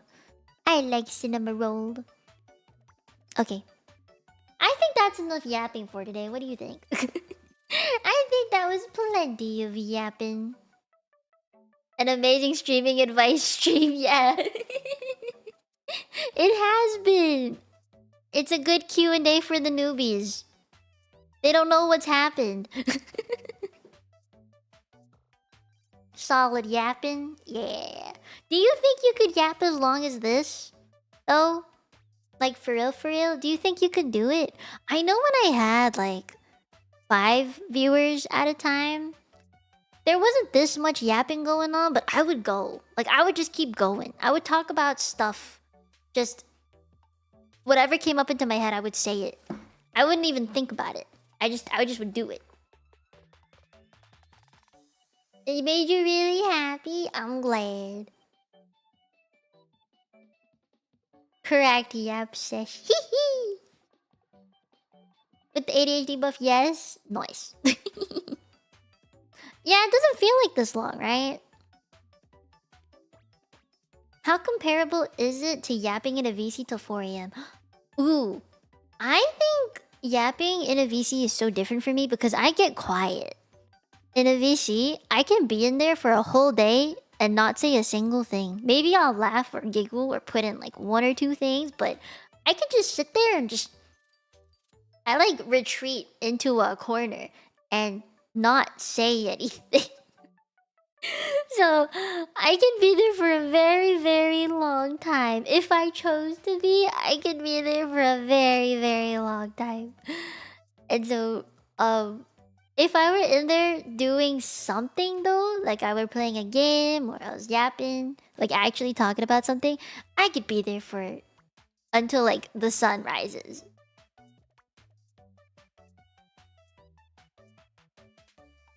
Yeah, that is true. I could say nothing and you guys will talk about something anyway. I know I've been there before, but I'm just saying. Okay, anyway. Let me... Is there anyone to raid at this hour? Is anyone streaming? I don't know if anyone's streaming anymore. Everyone's gone. Oh, I understand that feeling. Repent. I get it. I do get quiet sometimes because I'm afraid of that too. Yeah, I like being around. It's just nice to be there as well. You like feeling my presence? Aww. That makes me feel good. Marky, I'm not gonna lie. You do. I mean that as constructive criticism. You kinda do.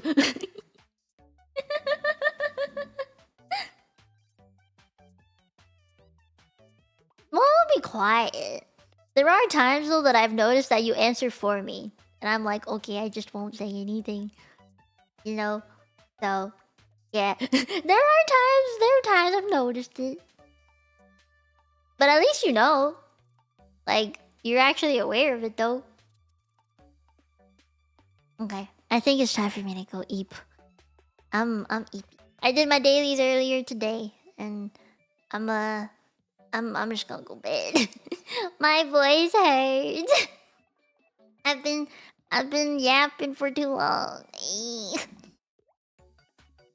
Aw, Will, that is sweet. But Marky, please don't take that to offense. I swear, I'm just being a yapper.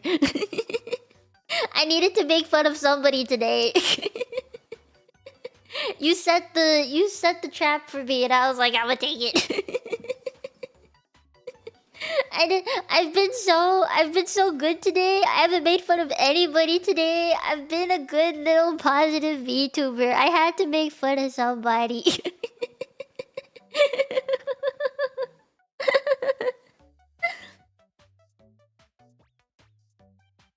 I had to swing. It was in front of me.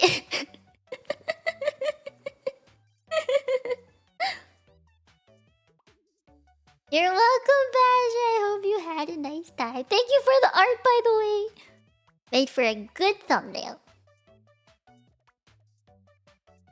Had to embrace the gremlin goober at least once tonight. You're right. I did. And I think I did a good job.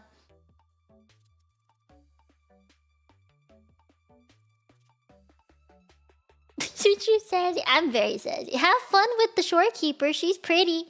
Enjoy your time with the waifu. I'm sure she'll love you. VTuber hates her number one fan. Not clickbait gone wrong. Shocking! It wasn't sarcasm. Genuinely have fun and woo woo if you have your dailies. I finished my daily, so I'm free. Okay, you know what? I don't want to find anyone to raid. I'm just gonna raid myself. I'm tired. I'm tired. My throat's hurty. Stream dailies? I remember those. I think I did them.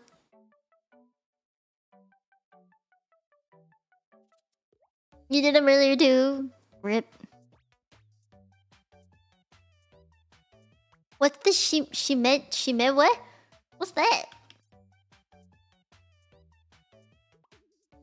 What is a shimeji?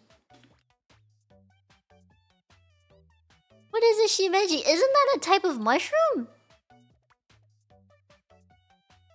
Oh, stream avatars? Yeah, it's just... If you go on Steam, look for stream avatars. Yeah, the little guys, little dudes. And I can... grab you. And grab you. Ow. And I can...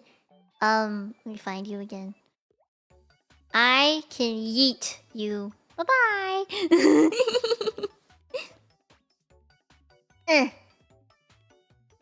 No, wait.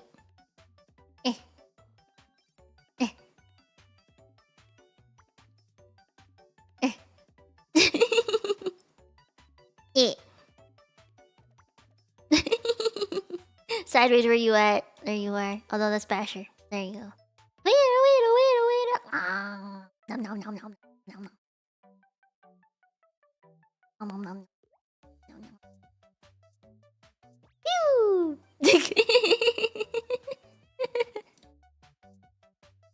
Alright. Time to go to bed. I'm just gonna raid into my next stream, okay? I'm too tired. I will see you all later. And hope... Okay, so just heads up, tomorrow is another Yap session. Because all we're doing tomorrow is exploring Natlan. I haven't seen all of Natlan yet. And I'm trying to get the exploration up. Hopefully if I do world quests, it'll go up. But you can expect more yapping tomorrow. It's probably going to be yapping about, like, stupid shit. Things that are happening in the game. But also just yap about life. Whatever questions you have. I'll set up another Q&A for it. Because I think that will help me stay on track with things. Yeah. So I will have a game in the background while we yap. Yeah, I'm bringing my game to the yap session. Today was a lot of stream advice, VTuber advice, my agency experience, and some random ass questions at the beginning. And people getting married. Yo, I'm not over it yet. Anyway, okay. We'll yap more tomorrow if you guys like to yap. So, I will see you there. Yeah. It's gonna be pretty much the same as this. Maybe less talking on my part if I'm playing a game. But I will see you there. Okay, bye!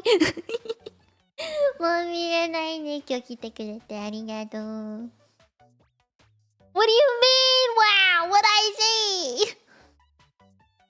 Is Genshin like Zoom or Subway Surfer? Oh my god, fuck you. I'm leaving. I'm too young for you, apparently. I see how it is. I'm too baby. Alright. See you tomorrow. I'm just right into the next stream that I have. Bye!